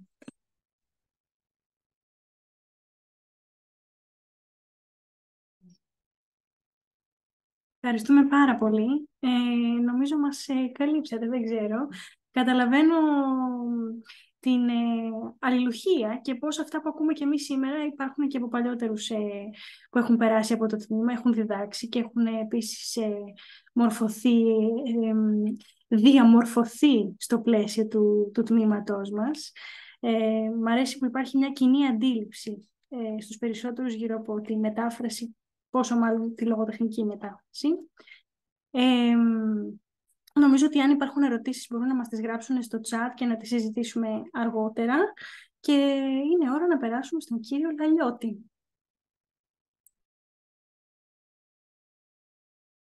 Θα μου επιτρέψετε μόνο ένα προσωπικό σχόλιο, γιατί βαθιά συγκινημένη που ακούω πάλι την κυρία Μπαλοπούλου μετά από τόσα χρόνια που την είχα καθηγήτρια, για δύο λόγους. Πρώτα απ' όλα γιατί σας ξαναβλέπω και σας ξανακούω και δεύτερον γιατί συνειδητοποιώ πλέον ότι πολλά από αυτά που έχω μάθει για να διδάξω στα παιδιά μας σήμερα τα έχω μάθει από εσάς και είμαι ευγνώμων γι' αυτό. Και σας χρωστάω και ένα κομμάτι της πολιτικής μετάφρασης, γιατί μου το είχατε βάλει και αυτό μαζί με τον κύριο Κατσούλη και τον κύριο Κεντρωτή και σας ευχαριστώ πάρα πολύ. Μικρό προσωπικό σχόλιο, οπότε συνεχίζω με τον κύριο Λαλιώτη. Καλό απόγευμα.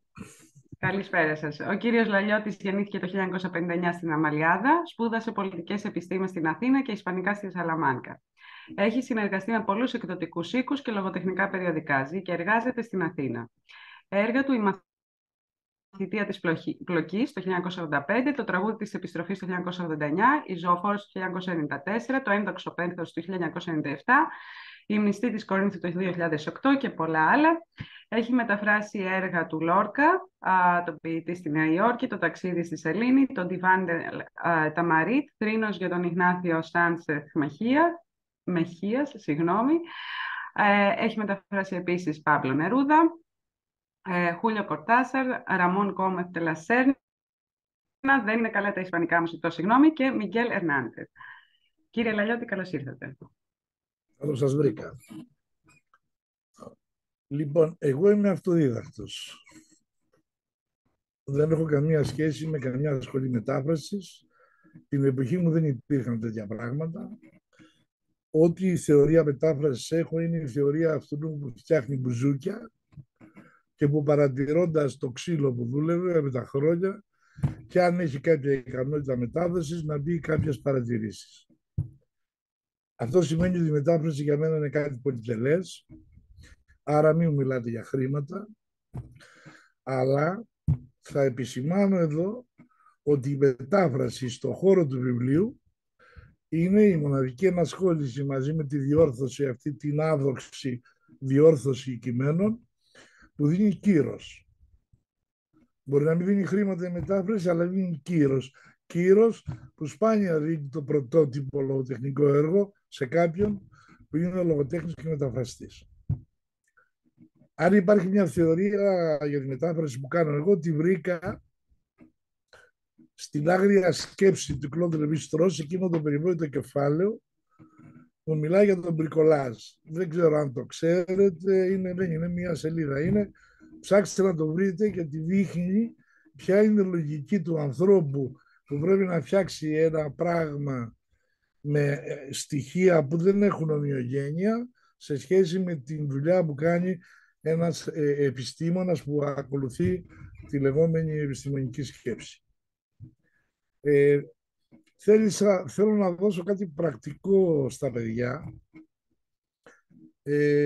και αυτό το πρακτικό για μένα, που είναι το πιο σημαντικό, έχει δύο στοιχεία. Πρώτον, ότι η Ελλάδα διδάσκεται την αγγλική σχεδόν σε επίπεδο ιδρυματικό, αλλά δεν διδάσκεται την αγγλική λογοτεχνία. Τα αγγλικά, κατά περίεργο τρόπο, και στη διδασκαλία τους, δεν έχουν λογοτεχνία. Δεν έχω ακούσει έναν αγγλομαθή να πει έμαθα αγγλικά για να μεταφράσω τον Μπάιρον. Έμαθα αγγλικά για να μεταφράσω τον Ντίκενς. Κάτι που συμβαίνει με πάρα πολλές άλλες γνώσεις. Άρα λοιπόν, αυτοί που μαθαίνουν αγγλικά, καταρχήν, έχουν μια πιο δύσκολη δουλειά, γιατί η μετάφρασή τους δεν έχει καμία σχέση με τις γλώσσες της Ευρώπης. Πίσω από όλες τις γλώσσες της Ευρώπης, τουλάχιστον τα γαλλικά, τα ισπανικά, τα ιταλικά, κρύβονται τα αρχαία ελληνικά. Και άρα ο μπούσουλας είναι διαφορετικός. Δηλαδή η αγγλική μετάφραση, κατά την άποψή μου, γίνεται κατά μέγιστη αναλογία. Δεν έχει καμία σχέση ούτε με την ηχητική των λέξεων, ούτε με τη συντακτική δόμηση. Εδώ τα ισπανικά και τα γαλλικά και τα ιταλικά έχουν. Αυτό είναι πάρα πολύ σημαντικό. Γιατί επιτρέπει στο μεταφραστή να κυνηγάει το φάντασμα του ήχου. Όταν η ελληνική λέξη είναι προσπάθεια και στα ισπανικά είναι σφουέρθο, καταλαβαίνετε τώρα όταν μεταφράζει κάποιος τι ηχητικά αποδίδει. Δηλαδή κάποια στιγμή μπορεί να πιάσει ένα κείμενο, ακόμη και αν είναι πεζό, και να του δίνει το ρυθμό ο οποίος θα έχει και μπάρες ηχητικές. Για παράδειγμα, στα ισπανικά, από την πείρα μου, είναι η κατανομή του λάμδα και του ρο.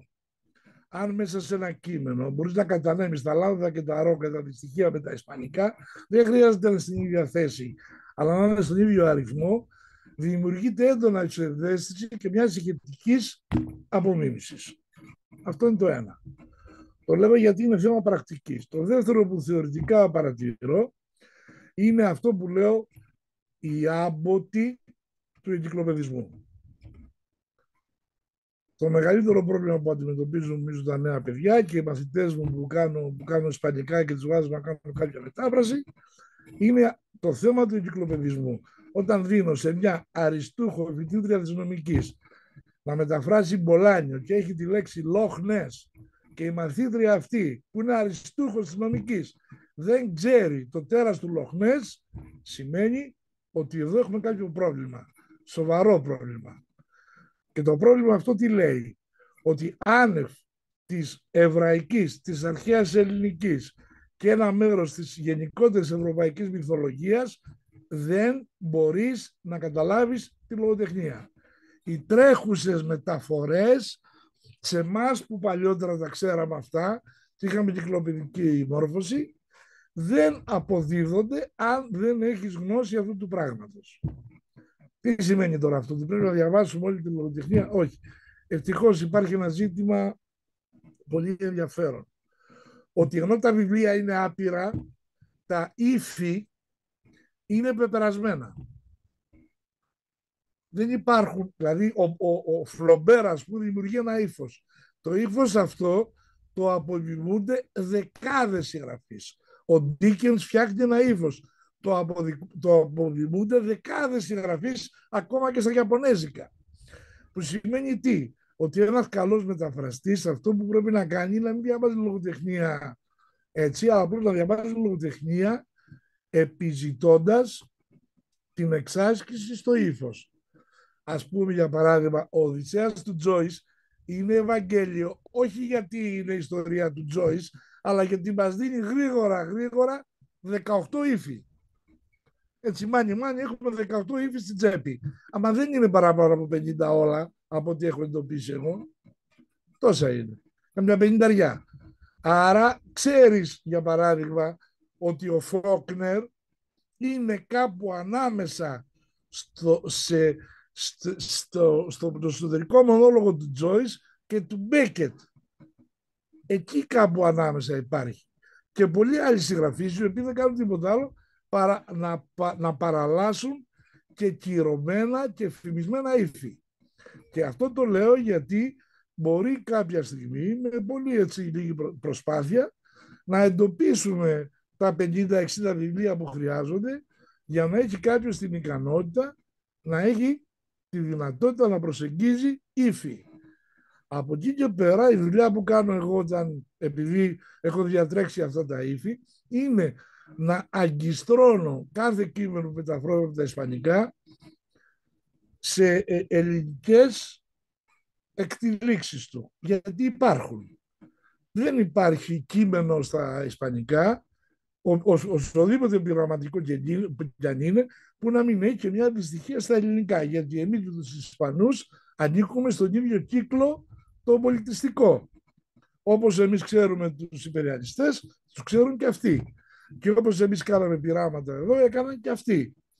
Έχω πει και επαναλαμβάνω ένα παράδειγμα που είναι ένας ποιητής Θεσσαλονικιός που δεν είναι ιδιαίτερα γνωστός και ο οποίος στην πραγματικότητα είναι το κλειδί για τις μεταφράσεις του Wallace Stevens. Και μιλάω για τον είχε κάνει και ξεχνάω τώρα.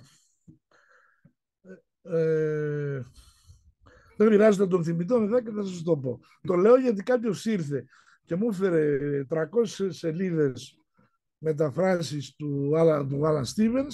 Εγώ εκείνο τον καιρό έτυχε στον περιοδικό Ευθύνη να μου δώσει μια δουλειά για τις πρώτες 4 συλλογές του και επειδή είχα πρόσφατα τα κείμενα τα δικά του, κατάλαβα ότι ο δικός, δεν μπορώ να θυμηθώ το όνομά του τώρα, από τη γενιά του 30 της Θεσσαλονίκης είναι, ήταν πάρα πολύ κοντά στο Wallace Stevens.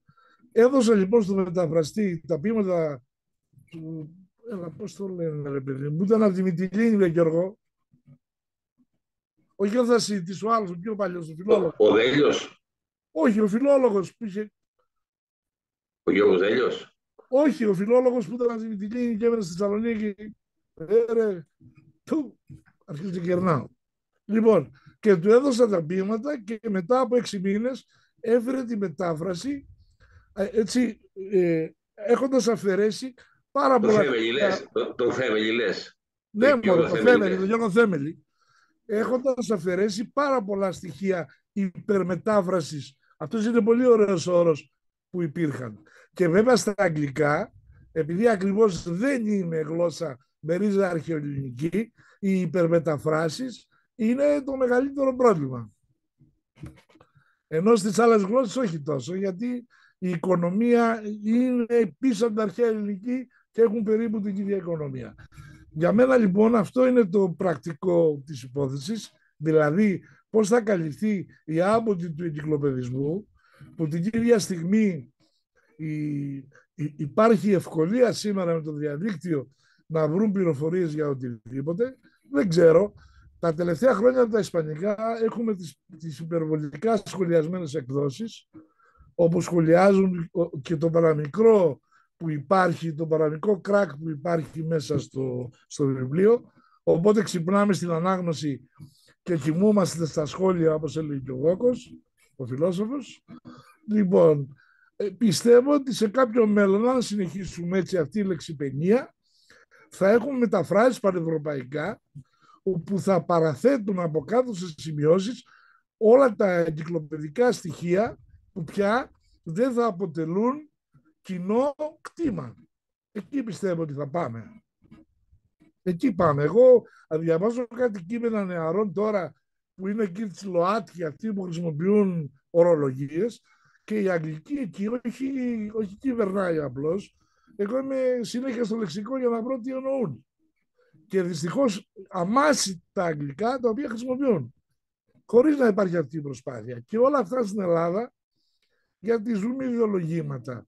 Για παράδειγμα, δεν έχουμε απελευθερώσει την καθαρέμουσα ακόμη, αλλά η καθαρέμουσα μας έχει δώσει 10.000 όρους.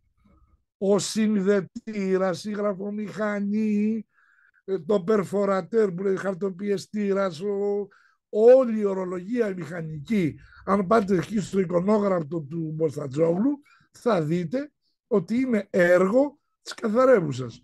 Μπορεί να έκανε την οδό Κάνικος, αλλά την ίδια στιγμή μας έδωσε και λεξιλόγιο ικανό να αντιμετωπίσει όλη την τεχνολογία της εποχής. Που σημαίνει ότι η δουλειά του μεταφραστή είναι είναι το πάρεργο ως μεταφραστής της διαρκούς του ανάγνωσης. Δηλαδή τα προγράμματα, θα το λέω γιατί με το κεντρωτή από 18 χρόνια αυτή τη δουλειά κάνουμε.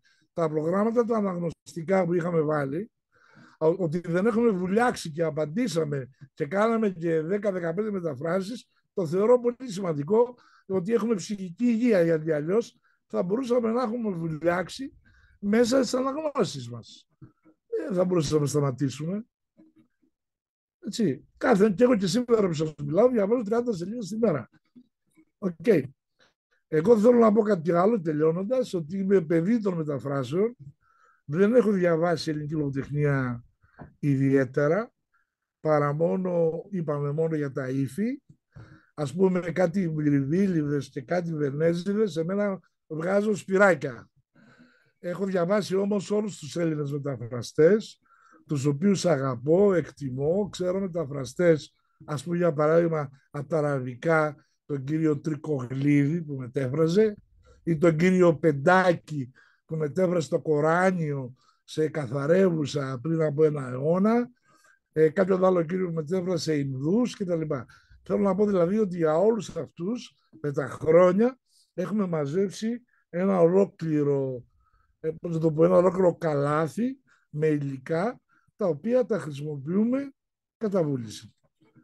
Και έτσι γίνεται το παιχνίδι. Γι' αυτό λοιπόν εγώ θέλω, σας επισημαίνω το πρώτο που είπα, προσέξτε, η μετάφραση δίνει κύρος και ίσως κάποτε και χρήματα, και από την άλλη μεριά προσέξτε την άμμοτη του εγκυκλοπαιδισμού. Το γεγονός δηλαδή ότι σιγά σιγά αυτά που κάναμε κάποτε στο θέλεις να γίνεις εκατομμυρίουχος, οι ερωτήσεις δεν υπάρχουν πια.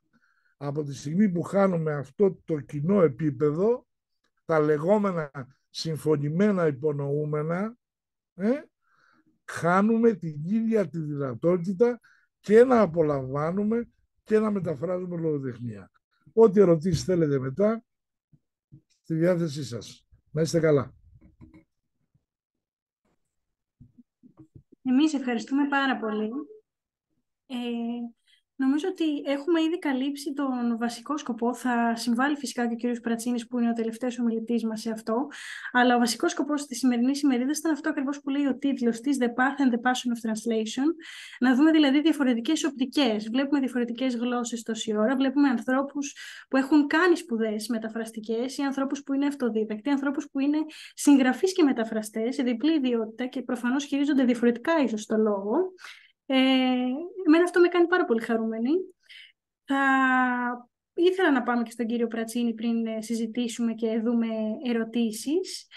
Επιτρέψτε μου να σας πω λίγα λόγια για τον ίδιο. Ο κύριος Νίκος Πρατσίνης σπούδασε χημεία στο ΕΚΠΑ, παρακολούθησε μεταπτυχιακές σπουδές στο Πανεπιστήμιο της Μαδρίτης, σπούδασε πορτογαλική γλώσσα και λογοτεχνία στο Πανεπιστήμιο της Λισαβόνας και διερμηνία στην Ελλάδα. Εργάζεται ως διερμηνέας συνεδρίων και μεταφραστής τεχνικής και λογοτεχνικής μετάφρασης στα ισπανικά, τα πορτογαλικά, τα καταλανικά και τα αγγλικά. Έχει διδάξει μετάφραση στην Ελλάδα και το εξωτερικό, ενώ παλιότερα υπήρξε συνδιοκτήτης και εταιρείας μετάφρασης και διερμηνίας. Ενδιαφέρεται ιδιαίτερα για τη συλλογική μετάφραση ως μέρος της εκπαιδευτικής διαδικασίας. Έχουν εκδοθεί αρκετά έργα συλλογικής μετάφρασης, τα οποία έχει συνεργαστεί με μαθητές του, και έχει μεταφράσει τα πορτογαλικά Σεφέρι, αλλά και όλα τα ποίηματα του Καδαφικού Κανόνα, σε συνεργασία με τον καθηγητή και ποιητή. Εγώ θα τον πω Μαγκαλχάες, ωστόσο θα παρακαλέσω τον κύριο Πρατσίνη να με διορθώσει, γιατί εγώ και τα πορτογαλικά μάλλον. Πορτογαλικό είναι το όνομα. Δεν έχουμε καμία σχέση. Ακριβώς. Ωραία. Στα ελληνικά έχει μεταφράσει πάνω από 30 λογοτεχνικά και δοκιμιακά έργα, κάποια, όπως είπαμε πριν, συλλογικά, και αρκετά έργα επιστημονικής εκλαΐκευσης. Κύριε Πρατσίνη, καλησπέρα. Καλησπέρα. Να κάνω πρώτα απ' όλα τη διόρθωση. Είναι Μαγκαλιάες. Και επειδή μιλάμε για μετάφραση, έχει μεταφραστεί το όνομα. Είναι ο Μαγελάνος. Ο γνωστός που έκανε το γύρο του κόσμου. Στη γλώσσα του είναι Μαγκαλιάες. Είναι μια περίπτωση σαν το Κάνιγκος περίπου. Έτσι, για να μπούμε στο θέμα. Ευχαριστώ για την πρόσκληση, πρώτα απ' όλα τον κύριο Λίβα, και ευχαριστώ τους φοιτητές που οργάνωσαν όλη την σημερινή εκδήλωση. Θα ξεκινήσω με βάση αυτά που μου ζητήθηκαν, πώς προέκυψε η σχέση μου με τη μετάφραση, και μπορώ να πω επιγραμματικά, να την περιγράψω μάλλον επιγραμματικά μέσα από 3 λέξεις. Τύχη, τόλμη, τέχνη. Αυτός είναι και ο τίτλος ενός μικρού δοκιμίου για το πώς εισήχθη ο σουρεαλισμός στην Ελλάδα από το βιβλίο του Οδυσσέα Ελίτη «Ανοιχτά χαρτιά», ένα δοκίμιο. Ας το πάρουμε λοιπόν σιγά σιγά. Τυχαία ήμουν φοιτητής, είχα διαβάσει, ήξερα αγγλικά τότε, δεν ήξερα ισπανικά από ξένες γλώσσες, αρκετά καλά αγγλικά. Είχε τύχει να δουλέψω και τεχνική μετάφραση, και αυτό από τύχη. Με είχε καλέσει ένας καθηγητής μου να δουλέψω στη μετάφραση της Σοβιετικής Εγκυκλοπαίδειας που μετέφραζαν από αγγλικά, γιατί οι ρωσόφωνοι που είχαν τότε δεν ξέραν ελληνικά, ήταν πολιτικοί πρόσφυγες, επαναπατριστέντες. Είχα δουλέψει τεχνική μετάφραση, εντάξει, είχα μάθει αρκετά από τον καθηγητή μου που ήταν κατά κάποιο τρόπο μαζί με τον Ανδρέα το Λεντάκη, το Μακαρίτη, ένας από τους συντονιστές του, και το Σωτήρη τον Πατατζή, από τους συντονιστές του project, αλλά η λογοτεχνική μετάφραση ήταν κάτι άλλο. Διαβάζοντας ένα βιβλίο του Huxley, το Doors of Perception, και μαζί με το Heaven and Hell, 2 δοκίμια, λογοτεχνικά δοκίμια, λέει τι ωραία, θα μ' άρεσε να το μεταφράσω. Το διάβαζε και μία φίλη τότε. Μιλήσαμε με έναν μεταφραστή δόκιμο της εποχής, δεν ζει πλέον, τον Νίκο τον Παλί, έχει μεταφράσει πάρα πολλά βιβλία από αγγλικά, ιδίως της αμερικάνικα για την ακρίβεια, και του 20ου αιώνα και της εποχής του Beat. Είπε, γιατί δεν το μεταφράζετε? Το μεταφράσαμε, είπε να το δω. Ναι, λοιπόν θα το διορθώσω και θα σας βρω και εκδότη. Έτσι και έγινε. Στη διόρθωση βέβαια δεν έκανε καμία, επειδή ήταν και φίλος, δεν έκανε μια διόρθωση να παίρνει τα χαρτιά. Τότε είχαμε χαρτιά, έτσι, δεν είχαμε υπολογιστές. Έλεγε θα είστε δίπλα και εξηγούσε το λάθος. Οπότε αυτοδίδακτος επί της ουσίας, για να έρθω σε ένα από τα βασικά θέματα, δεν είμαι. Έμαθα την τέχνη δίπλα σε ένα τεχνίτη. Ήμουνα σαν τον Παραγιό, γιατί η μετάφραση ούτε μόνος σου τελείως τη μαθαίνεις, πελαγοδρομείς πάρα πολύ για να τη μάθεις μόνος σου και τρως πολλές φαλιάρες, Ούτε πιστεύω ότι διδάσκεται 100% ως μια επιστήμη. Είναι μια τέχνη. Είναι το craftsmanship, το μετιέ το γαλλικό, το φύθιο το ισπανικό, κάτι τέτοιο. Πώς μαθαίναν παλιά την τέχνη οι τεχνίτες? Δίπλα σε ένα μεγαλύτερο τεχνίτη. Είχα τύχει. Μετά μου λέει, αυτό θα το πας και θα προσπαθήσεις να εκδοθεί. Λέω εγώ, μα εγώ δεν θα μου δώσουν λεφτά. Πρωτοεμφανίζομαι, 22 ετών ήμουνα. Όχι, μου λέει, χαλάς την πιάτσα. Χαλάς την πιάτσα. Εγώ δεν κάθισα να σε διορθώνω εσένα και την κοπέλα επί 2 μήνες και να σου μαθαίνω κάποια πράγματα για να πας να το δώσεις και να αποκτήσεις κύρος. Γιατί είναι όντως, δίνει κύρος η μετάφραση. Θα πας, θα ζητήσεις και θα ζητήσεις και τόσα.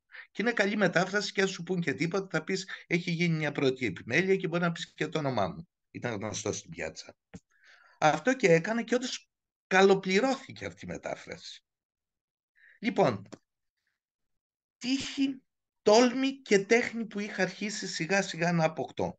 Το δεύτερο βιβλίο, που ήταν πάλι αγγλικά, ήταν το Τζάνκι του Μπάρος.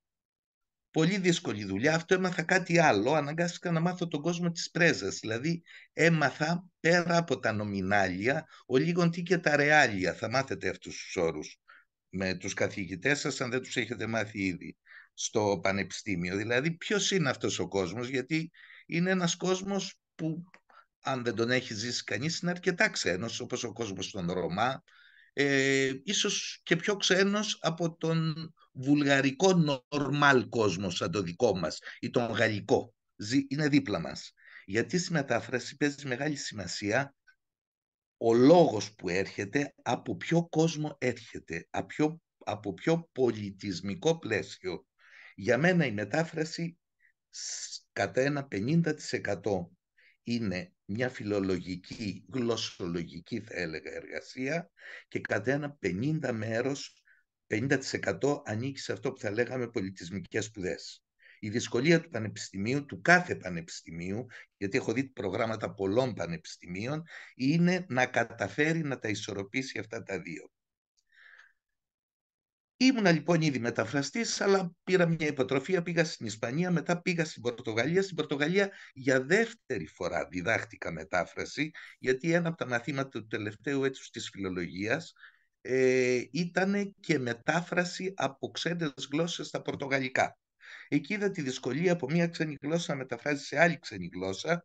Βελτίωσα τα πορτογαλικά μου αρκετά, είχα μια πάρα πολύ καλή καθηγήτρια.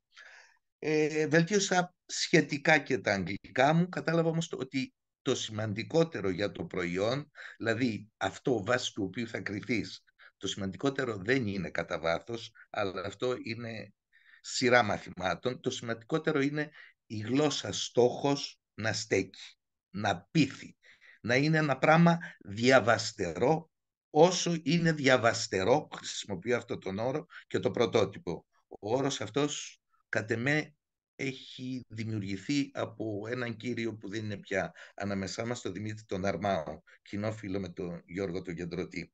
Θυμάμαι που πάντα για τις μεταφράσεις μου λέει, καλή αυτή η μετάφραση, δεν διαβάστερη ρε παιδί μου, έχεις διαβάσει το πρωτότυπο, σε περιπτώσεις που ήξερα ότι το είχα διαβάσει. Ζώντας στο εξωτερικό, έκανα κάποιες μεταφράσεις τεχνικής φύσεως, θα έλεγα, για την Ευρωπαϊκή Ένωση και κάποιες άλλες, γιατί κακά τα ψέματα η τεχνική μετάφραση πληρώνεται. Ακόμη και στην Ελλάδα αρκετά. Δηλαδή ένας καλός μεταφραστής που ξέρει σήμερα πια να χρησιμοποιεί και κάποια εργαλεία όπως το Τράντος, της υποβοηθούμενης δηλαδή από τον υπολογιστή μετάφρασης, αν δουλεύει ένα 6ωρο, 7ωρο την ημέρα, βγάζει 1.500 ευρώ ακόμη και από τα αγγλικά. Από τα ισπανικά, τα γερμανικά, τα ρωσικά, αρκετά περισσότερα. Και παλιά πληρωνόταν χωρίς αυτά τα εργαλεία, ιδίως στις μετάφρασεις της Ευρωπαϊκής Ένωσης. Ήμουνα ένας freelancer που μου έστελναν κείμενα του Κοινοβουλίου, αγγλικά, πορτογαλικά, ισπανικά. Μετά ήρθα στην Ελλάδα, μια άλλη αλλαγή κατεύθυνσης, γιατί όπως είδατε από τη χημεία σπούδασα οικονομία στην Ισπανία, εκεί πήγα στη φιλολογία, και αυτό είναι και λίγο τύχη, αλλά απαιτεί και να είσαι και λίγο τολμηρός. Η τύχη έχει κοντά μαλλιά, άμα έρθει δίπλα σου πρέπει να την αρπάξει γρήγορα, έτσι λέγανε νομίζω οι αρχαίοι. Γυρνώντας στην Ελλάδα είχε τύχει να δω τι είναι η διερμηνία, έκανα ένα σεμινάριο, η διερμηνία αμείβεται πολύ περισσότερο. Και εδώ πέρα τώρα έρχομαι σε ένα θέμα που είναι αρκετά σημαντικό, στη σχέση της μετάφρασης και της διερμηνίας, γιατί τα περισσότερα πανεπιστήμια έχουν διερμηνία και μετάφραση. Η διερμηνία, από τις μελέτες που γίνονται, πραγματοποιείται σε ένα ημισφαίριο του εγκεφάλου, η μετάφραση σε άλλο. Η διερμηνία σε βοηθάει σε κάτι. Βλέπεις τον ομιλητή και αν έχεις μια ευαισθησία, έχεις το ύφος. Ακόμη και αν σου λείπουν οι λέξεις, από τις εκφράσεις του, από τις κινήσεις του, θα μπει στο ύφος. Γι' αυτό και η διερμηνία αρχικά πρωτοδιδάχτηκε στην Σοβιετική Ένωση σε δραματικές σχολές. Και υπάρχει και αυτή η προσέγγιση. Γιατί interpretation είναι διερμηνία και ερμηνεία. Ερμηνεία ενός κειμένου, αλλά και ερμηνεία, όπως ξέρουμε τη λέξη αυτή, στο θέατρο. Λοιπόν, η μετάφραση βοηθάει στη διερμηνία. Ναι, βοηθάει, γιατί έχεις αποσκευές, πλούσιες αποσκευές γεμάτες λεξιλόγιο. Η διερμηνία όμως βοηθάει στη μετάφραση. Στη μετάφραση, αν βοηθάει στη διερμηνία, έχεις ένα λεξιλόγιο αν έχεις μια μεγάλη εμπειρία. Οπότε πιο γρήγορα παράγεις λόγο. Δεν ψάχνεις όσο τις λέξεις, χτίζεις λόγο προφορικό. Βοηθάει και η διερμηνία στη μετάφραση. Και βοηθάει όσο πιο απόμακρες είναι οι δύο γλώσσες και όσο πιο περίτεχνος, εφάνταστος, πρωτότυπος είναι ο συγγραφέας που μεταφράζεις. Πολλές φορές, επειδή έχω διδάξει και μετάφραση, μου λένε «Μα πώς εδώ δεν μας βγαίνει αυτή η λέξη, καμιά από τις λέξεις του λεξικού δεν βοηθάει, τη σύνταξη πρέπει να την αλλάξουμε». Λέω στους μαθητές κάτι πολύ απλό. Λέω δηλαδή αυτό που γίνεται στο μυαλό μου, που δεν έχω το χρόνο να κάνω μετάφραση όταν κάνω διερμηνία. Λέω διαβάστε την πρόταση και προσπαθήστε να φτιάξετε την εικόνα, φανταστείτε το. Γιατί η μετάφραση δεν είναι ούτε λέξη προς λέξη πάντα, ούτε πρόταση προς πρόταση. Δημιουργείται και μια εικόνα στο μυαλό, η οποία δημιουργεί σκέψεις, συναισθήματα. Λέω, όταν κολλάτε στο λέξη προς λέξη, στο φράση προς φράση, όταν δεν μπορείτε να χτίσετε ένα ελληνικό κείμενο που να το θεωρείτε σχετικά αντάξιο του πρωτοτύπου, διαβάστε το και κάντε ένα rewriting, με μέτρο πάντα, έτσι. Γιατί πολλές φορές δίνεις μια συμβουλή στους μαθητές και είναι, να μην πω την έκφραση, του είπανε να πάει να χέσει και αυτός τι έκανε. Πολλές φορές λειτουργούν έτσι μαθητές, όταν τους δίνεις κάποια tips, κάποιες έξυπνες πληροφορίες. Επίσης, η τεχνική μετάφραση σε μεγάλο βαθμό, είχα και γραφείο που ουσιαστικά ανέλαμβανε τεχνική μετάφραση και διερμηνία, μου πρόσφερε τα προς το ζήν. Και η διδασκαλία ήταν κάτι που ήρθε αρκετά αργότερα, γιατί όπως σας είπα αυτοδίδακτος δεν ήμουνα. Έμαθα την δουλειά σαν τεχνίτης, αλλά κάποια στιγμή άρχισε να με ενδιαφέρει και η θεωρία, πάνε 20-25 χρόνια. Διάβασα πάρα πολύ και μπλέχτηκα και λίγο, με ενέπλεξαν πάλι φίλοι στη διδασκαλία της μετάφρασης. Όπου αναγκαστικά διαβάζεις θεωρία, ευχάριστη είναι η θεωρία, αλλά θα πω κάτι πολύ απλό. Ένας καλός μηχανικός αυτοκινήτου μπορεί να κάνει τη δουλειά του και να την κάνει πολύ πολύ καλά. Μπορεί να πάει σε ένα ακόμη μεγαλύτερο επίπεδο αν έχει σπουδάσει μηχανικός στο Πολυτεχνείο, μηχανολόγος μηχανικός, ή αν έχει σπουδάσει, πάμε ακόμη στα βαθύτερα, φυσική. Εντάξει, αυτό έτσι για να πω για το θέμα της διδασκαλίας. Και καλό είναι στο Πανεπιστήμιο να υπάρχει αρκετή πρακτική, υπάρχει χρόνος, αλλά και αρκετή θεωρία.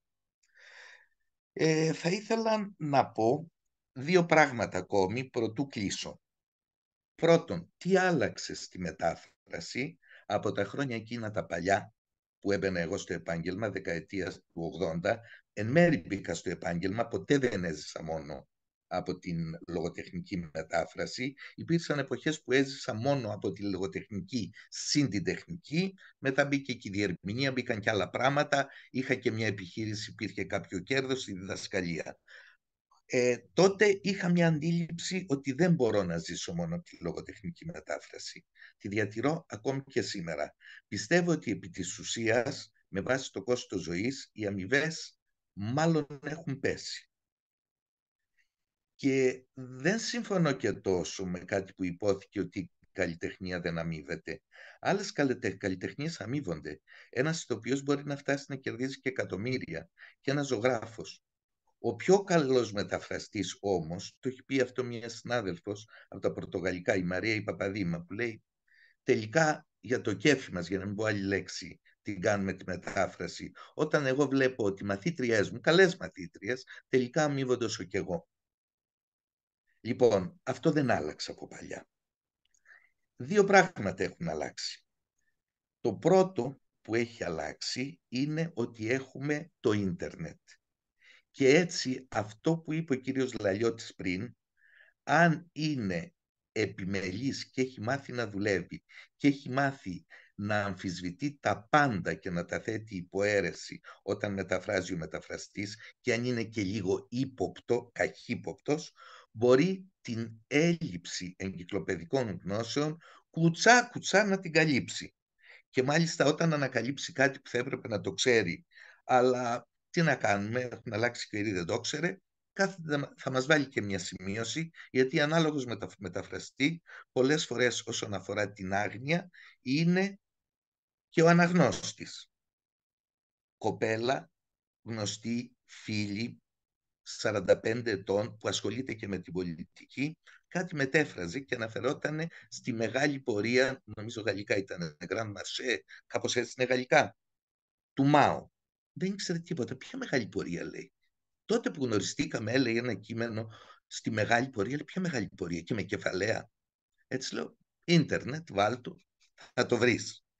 Θέλω να πω ότι υπάρχει αυτή η έλλειψη των εγκυκλοπαιδικών γνώσεων, αλλά ευτυχώς έχουμε αυτό το εργαλείο που λέγεται ίντερνετ. Όπως επίσης και τη δυνατότητα να επικοινωνήσουμε άμεσα πια με το συγγραφέα. Εγώ παλιά είχα στείλει μέχρι και γράμματα με συγγραφείς, είχα πάρει και τηλέφωνο, μια εποχή που το τηλέφωνο μέσα στην Ευρώπη ήταν αρκετά ακριβό. Όπως επίσης έχουμε και διάφορα λεξιλόγια, όπως ακόμη της Ευρωπαϊκής Ένωσης, έτοιμα online, για διάφορους τεχνικούς όρους που παλιά ψαχνόμασταν. Ή πηγαίναμε, θυμάμαι εγώ, στη διερμηνία αναφέρεται αυτό, στο συνέδριο βυρσοδεψίας, πήγα να δω βυρσοδέψη για να μάθω πώς λέγονται διάφορα πράγματα. Τέλος πάντων, όλα αυτά πλέον έχουν λυθεί. Αυτό άλλαξε προς το καλύτερο. Ένα άλλο πράγμα που άλλαξε προς το καλύτερο, όχι όμως σε όλους τους εκδοτικούς οίκους, είναι ότι έχουμε καλύτερους επιμελητές. Πολύ πιο επαγγελματίες. Πιστεύω ότι ο επιμελητής είναι το δεξί χέρι του μεταφραστή. Είναι τρομακτικός εγωισμός από το μεταφραστή να πει εγώ ξέρω καλύτερα τη γλώσσα ή το συγγραφέα από τον επιμελητή. Ο επιμελητής έχει την αναγκαία απόσταση από το κείμενο και σε σώζει από πολλές παγίδες. Και πολλά λάθη για τα οποία πολύ κακόπιστα, πιστεύω, και μικρόψυχα κοροϊδεύουν τους μεταφραστές, είναι λάθη των επιμελητών. Φίλη μεταφράστρια είχε μεταφράσει ένα άσχετο κείμενο, την Ρεπούμπλικα από τα Ισπανικά, ως δημοκρατία. Όλοι γελάγαν μετά, μα είναι η πολιτεία του Πλάτωνα. Ναι, οκ. Η κοπέλα το έκανε βιαστικά, μπορεί να το έκανε του σκοτωμού, γιατί την πίεζε ο εκδότης. Μας είπε ο κύριος Κορτό κάτι ανάλογο. Δεν υπάρχει ένας επιμελητής. Έλεος. Γι' αυτόν τον έχουμε. Όχι για να διορθώνει μόνο τα ορθογραφικά. Αυτά τα δύο πράγματα αλλάξανε. Ένα θέμα που θα ήθελα ακόμη να θίξω είναι ότι δεν υπάρχει κριτική στη μετάφραση. Εδώ καλά δεν υπάρχει κριτική για τα πρωτότυπα έργα ουσιαστική που μεταφράζονται. Συνήθως έχουμε μια γενική παρουσίαση του βιβλίου. Προσπάθειες κριτικής μετάφρασης έκανε ένας πολύγλωσσος συνάδελφος πριν χρόνια, ο μόνος που το αποπειράθηκε, ο Δημοσθένης ο Κούρτοβιτ. Μετά το παράτησε και για περίεργες γλώσσες, κάτι σκανδιναβικές νομίζω, αλλά και αγγλικά και κάτι σλάβικο, δεν θυμάμαι τώρα πολύ καλά. Αυτό που μπορώ να πω, γιατί αναγκάστηκα να λειτουργήσω ως κριτικός μετάφρασης 3-4 φορές που μπήκα σε κριτική επιτροπή για βράβευση μετάφραση και έπρεπε να αξιολογήσω. Τα δύο μου κριτήρια, πάντα μπήκα σε επιτροπή που ήξερα και τη γλώσσα του πρωτοτύπου και καλά. Τα δύο μου κριτήρια ήταν τα εξής. Ενάργεια του ελληνικού κειμένου, δηλαδή ενάργεια και καθαρότητα, όσοι έχει και το πρωτότυπο. Αν το πρωτότυπο είναι δύσκολο και πρέπει να διαβάσει την πρόταση 2 φορές πρέπει να τη διαβάσει και ελληνικά. Όχι αν το πρωτότυπο βγαίνει με την πρώτη ανάγνωση και ελληνικά, κάθεσαι και το σκέφτεσαι 3 δευτερόλεπτα και ναι, κατάλαβες τι λέει, αλλά έχεις χάσει όχι μόνο ως προς το ύφος, αλλά και ως προς άλλα πράγματα. Και ένα δεύτερο στοιχείο είναι αυτό που εγώ λέω διαφάνεια. Αν ξέρεις καλά τη γλώσσα του πρωτοτύπου, διαβάζοντας τη μετάφραση, σε μια καλή μετάφραση, λίγο πολύ μπορείς να το ανασυνθέσεις στο μυαλό σου. Γυρνάς και βλέπεις το πρωτότυπο και λες, οκ, άξιος ο μισθός σου. Του ή της αυτήν που μετέφρασε. Και πάμε στο τελευταίο θέμα που είναι και το μόνο που επί της ουσίας με απασχολεί τον τελευταίο καιρό, γιατί όπως είπαμε υπάρχει μια, κατά κάποιο τρόπο θα έλεγα, πικρία ως προς την όλη σχέση με τη μετάφραση και ως προς τις αμοιβές και ως προς το ότι κυνηγάμε πολύ το κύρος στην ορατότητα του μεταφραστή. Ναι, ωραία, πετύχαμε ορατότητα, αλλά οι αμοιβές μάλλον μειώθηκαν. Να τη βράσω. Αλλά αυτό είναι μια άλλη συζήτηση. Είναι ολόκληρο θέμα συνεδρίου ίσως. Σε τι χρησιμεύει η ορατότητα του μεταφραστή. Υπάρχουν δύο αντικρουόμενες απόψεις. Κατάλαβατε ποια είναι η δικιά μου. Δεν με ενδιαφέρει. Θα πάω στο θέμα της συλλογικής μετάφρασης. Την έχω χρησιμοποιήσει αρχικά ως εργαλείο δουλειάς για εκπαίδευση μεταφραστών σε 2 επίπεδα. Ή όλοι μαζί ομαδικά μεταφράζουμε ή μοιράζουμε ένα κείμενο, ο καθένας κάνει το κομμάτι του και συλλογικά κάνουμε την επιμέλεια. Όλοι μαζί, βέβαια ο διδάσκων έχει τον πρώτο λόγο. Το αποτέλεσμα, αν δουλέψεις καλά, είναι πάρα πολύ καλό. Έχω βραβευτεί για 2 μόνο μεταφράσεις. Τη μετάφραση κάποιων ποιημάτων του Καβάφη που έκανα στα πορτογαλικά με έναν ποιητή, αυτός ήταν υπεύθυνος για την ποιητικότητα του λόγου, εγώ ήμουν υπεύθυνος ότι μεταφερόταν το καβαφικό νόημα, όπως το καταλάβαινα με βάση και τα βοηθήματα που είχα. Έχω βραβευτεί για αυτό και έχω βραβευτεί για μια δουλειά που έχω κάνει με μαθητές μου, τον Αλφανουή του Φερλόσιο, από τα ισπανικά στα ελληνικά, βραβείο Εκεμέλ Θερβάντες. Τι καλό έχει συλλογική μετάφραση και τι βοηθάει στο να βγει καλή μετάφραση και να πονηρέψει τον μαθητή. Σε μεγάλο βαθμό το λογοτεχνικό έργο διαφέρει από το τεχνικό κείμενο στο ότι επιδέχεται πολλές ερμηνείες. Όσο πιο πολύ το διαβάζουν, τόσο πιο πολύ καταλαβαίνεις ότι αυτό που διαβάζεις εσύ δεν είναι αυτό που διαβάζει ο άλλος. Δεν είναι καν αυτό που θα διαβάσεις εσύ μετά από 1 χρόνο. Τα έχουν πει αυτά πολλοί. Ο Μπάρτ και ένα σωρό, μην μακρηγορούμε τώρα, αλλά το βλέπεις πολύ έντονα σε μια πραγματική συλλογική μετάφραση. Ειδικά στη συλλογική μετάφραση της ποίησης.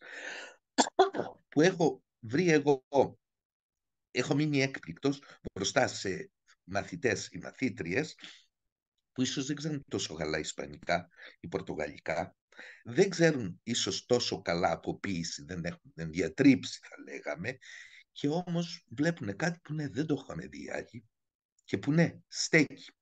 Και που καμιά φορά αν έχεις τη δυνατότητα να ρωτήσεις τον ποιητή, θα σου πει ναι, ναι, μου πέρασε από το μυαλό όταν το έγραψα. Αυτά και σας ευχαριστώ. Νομίζω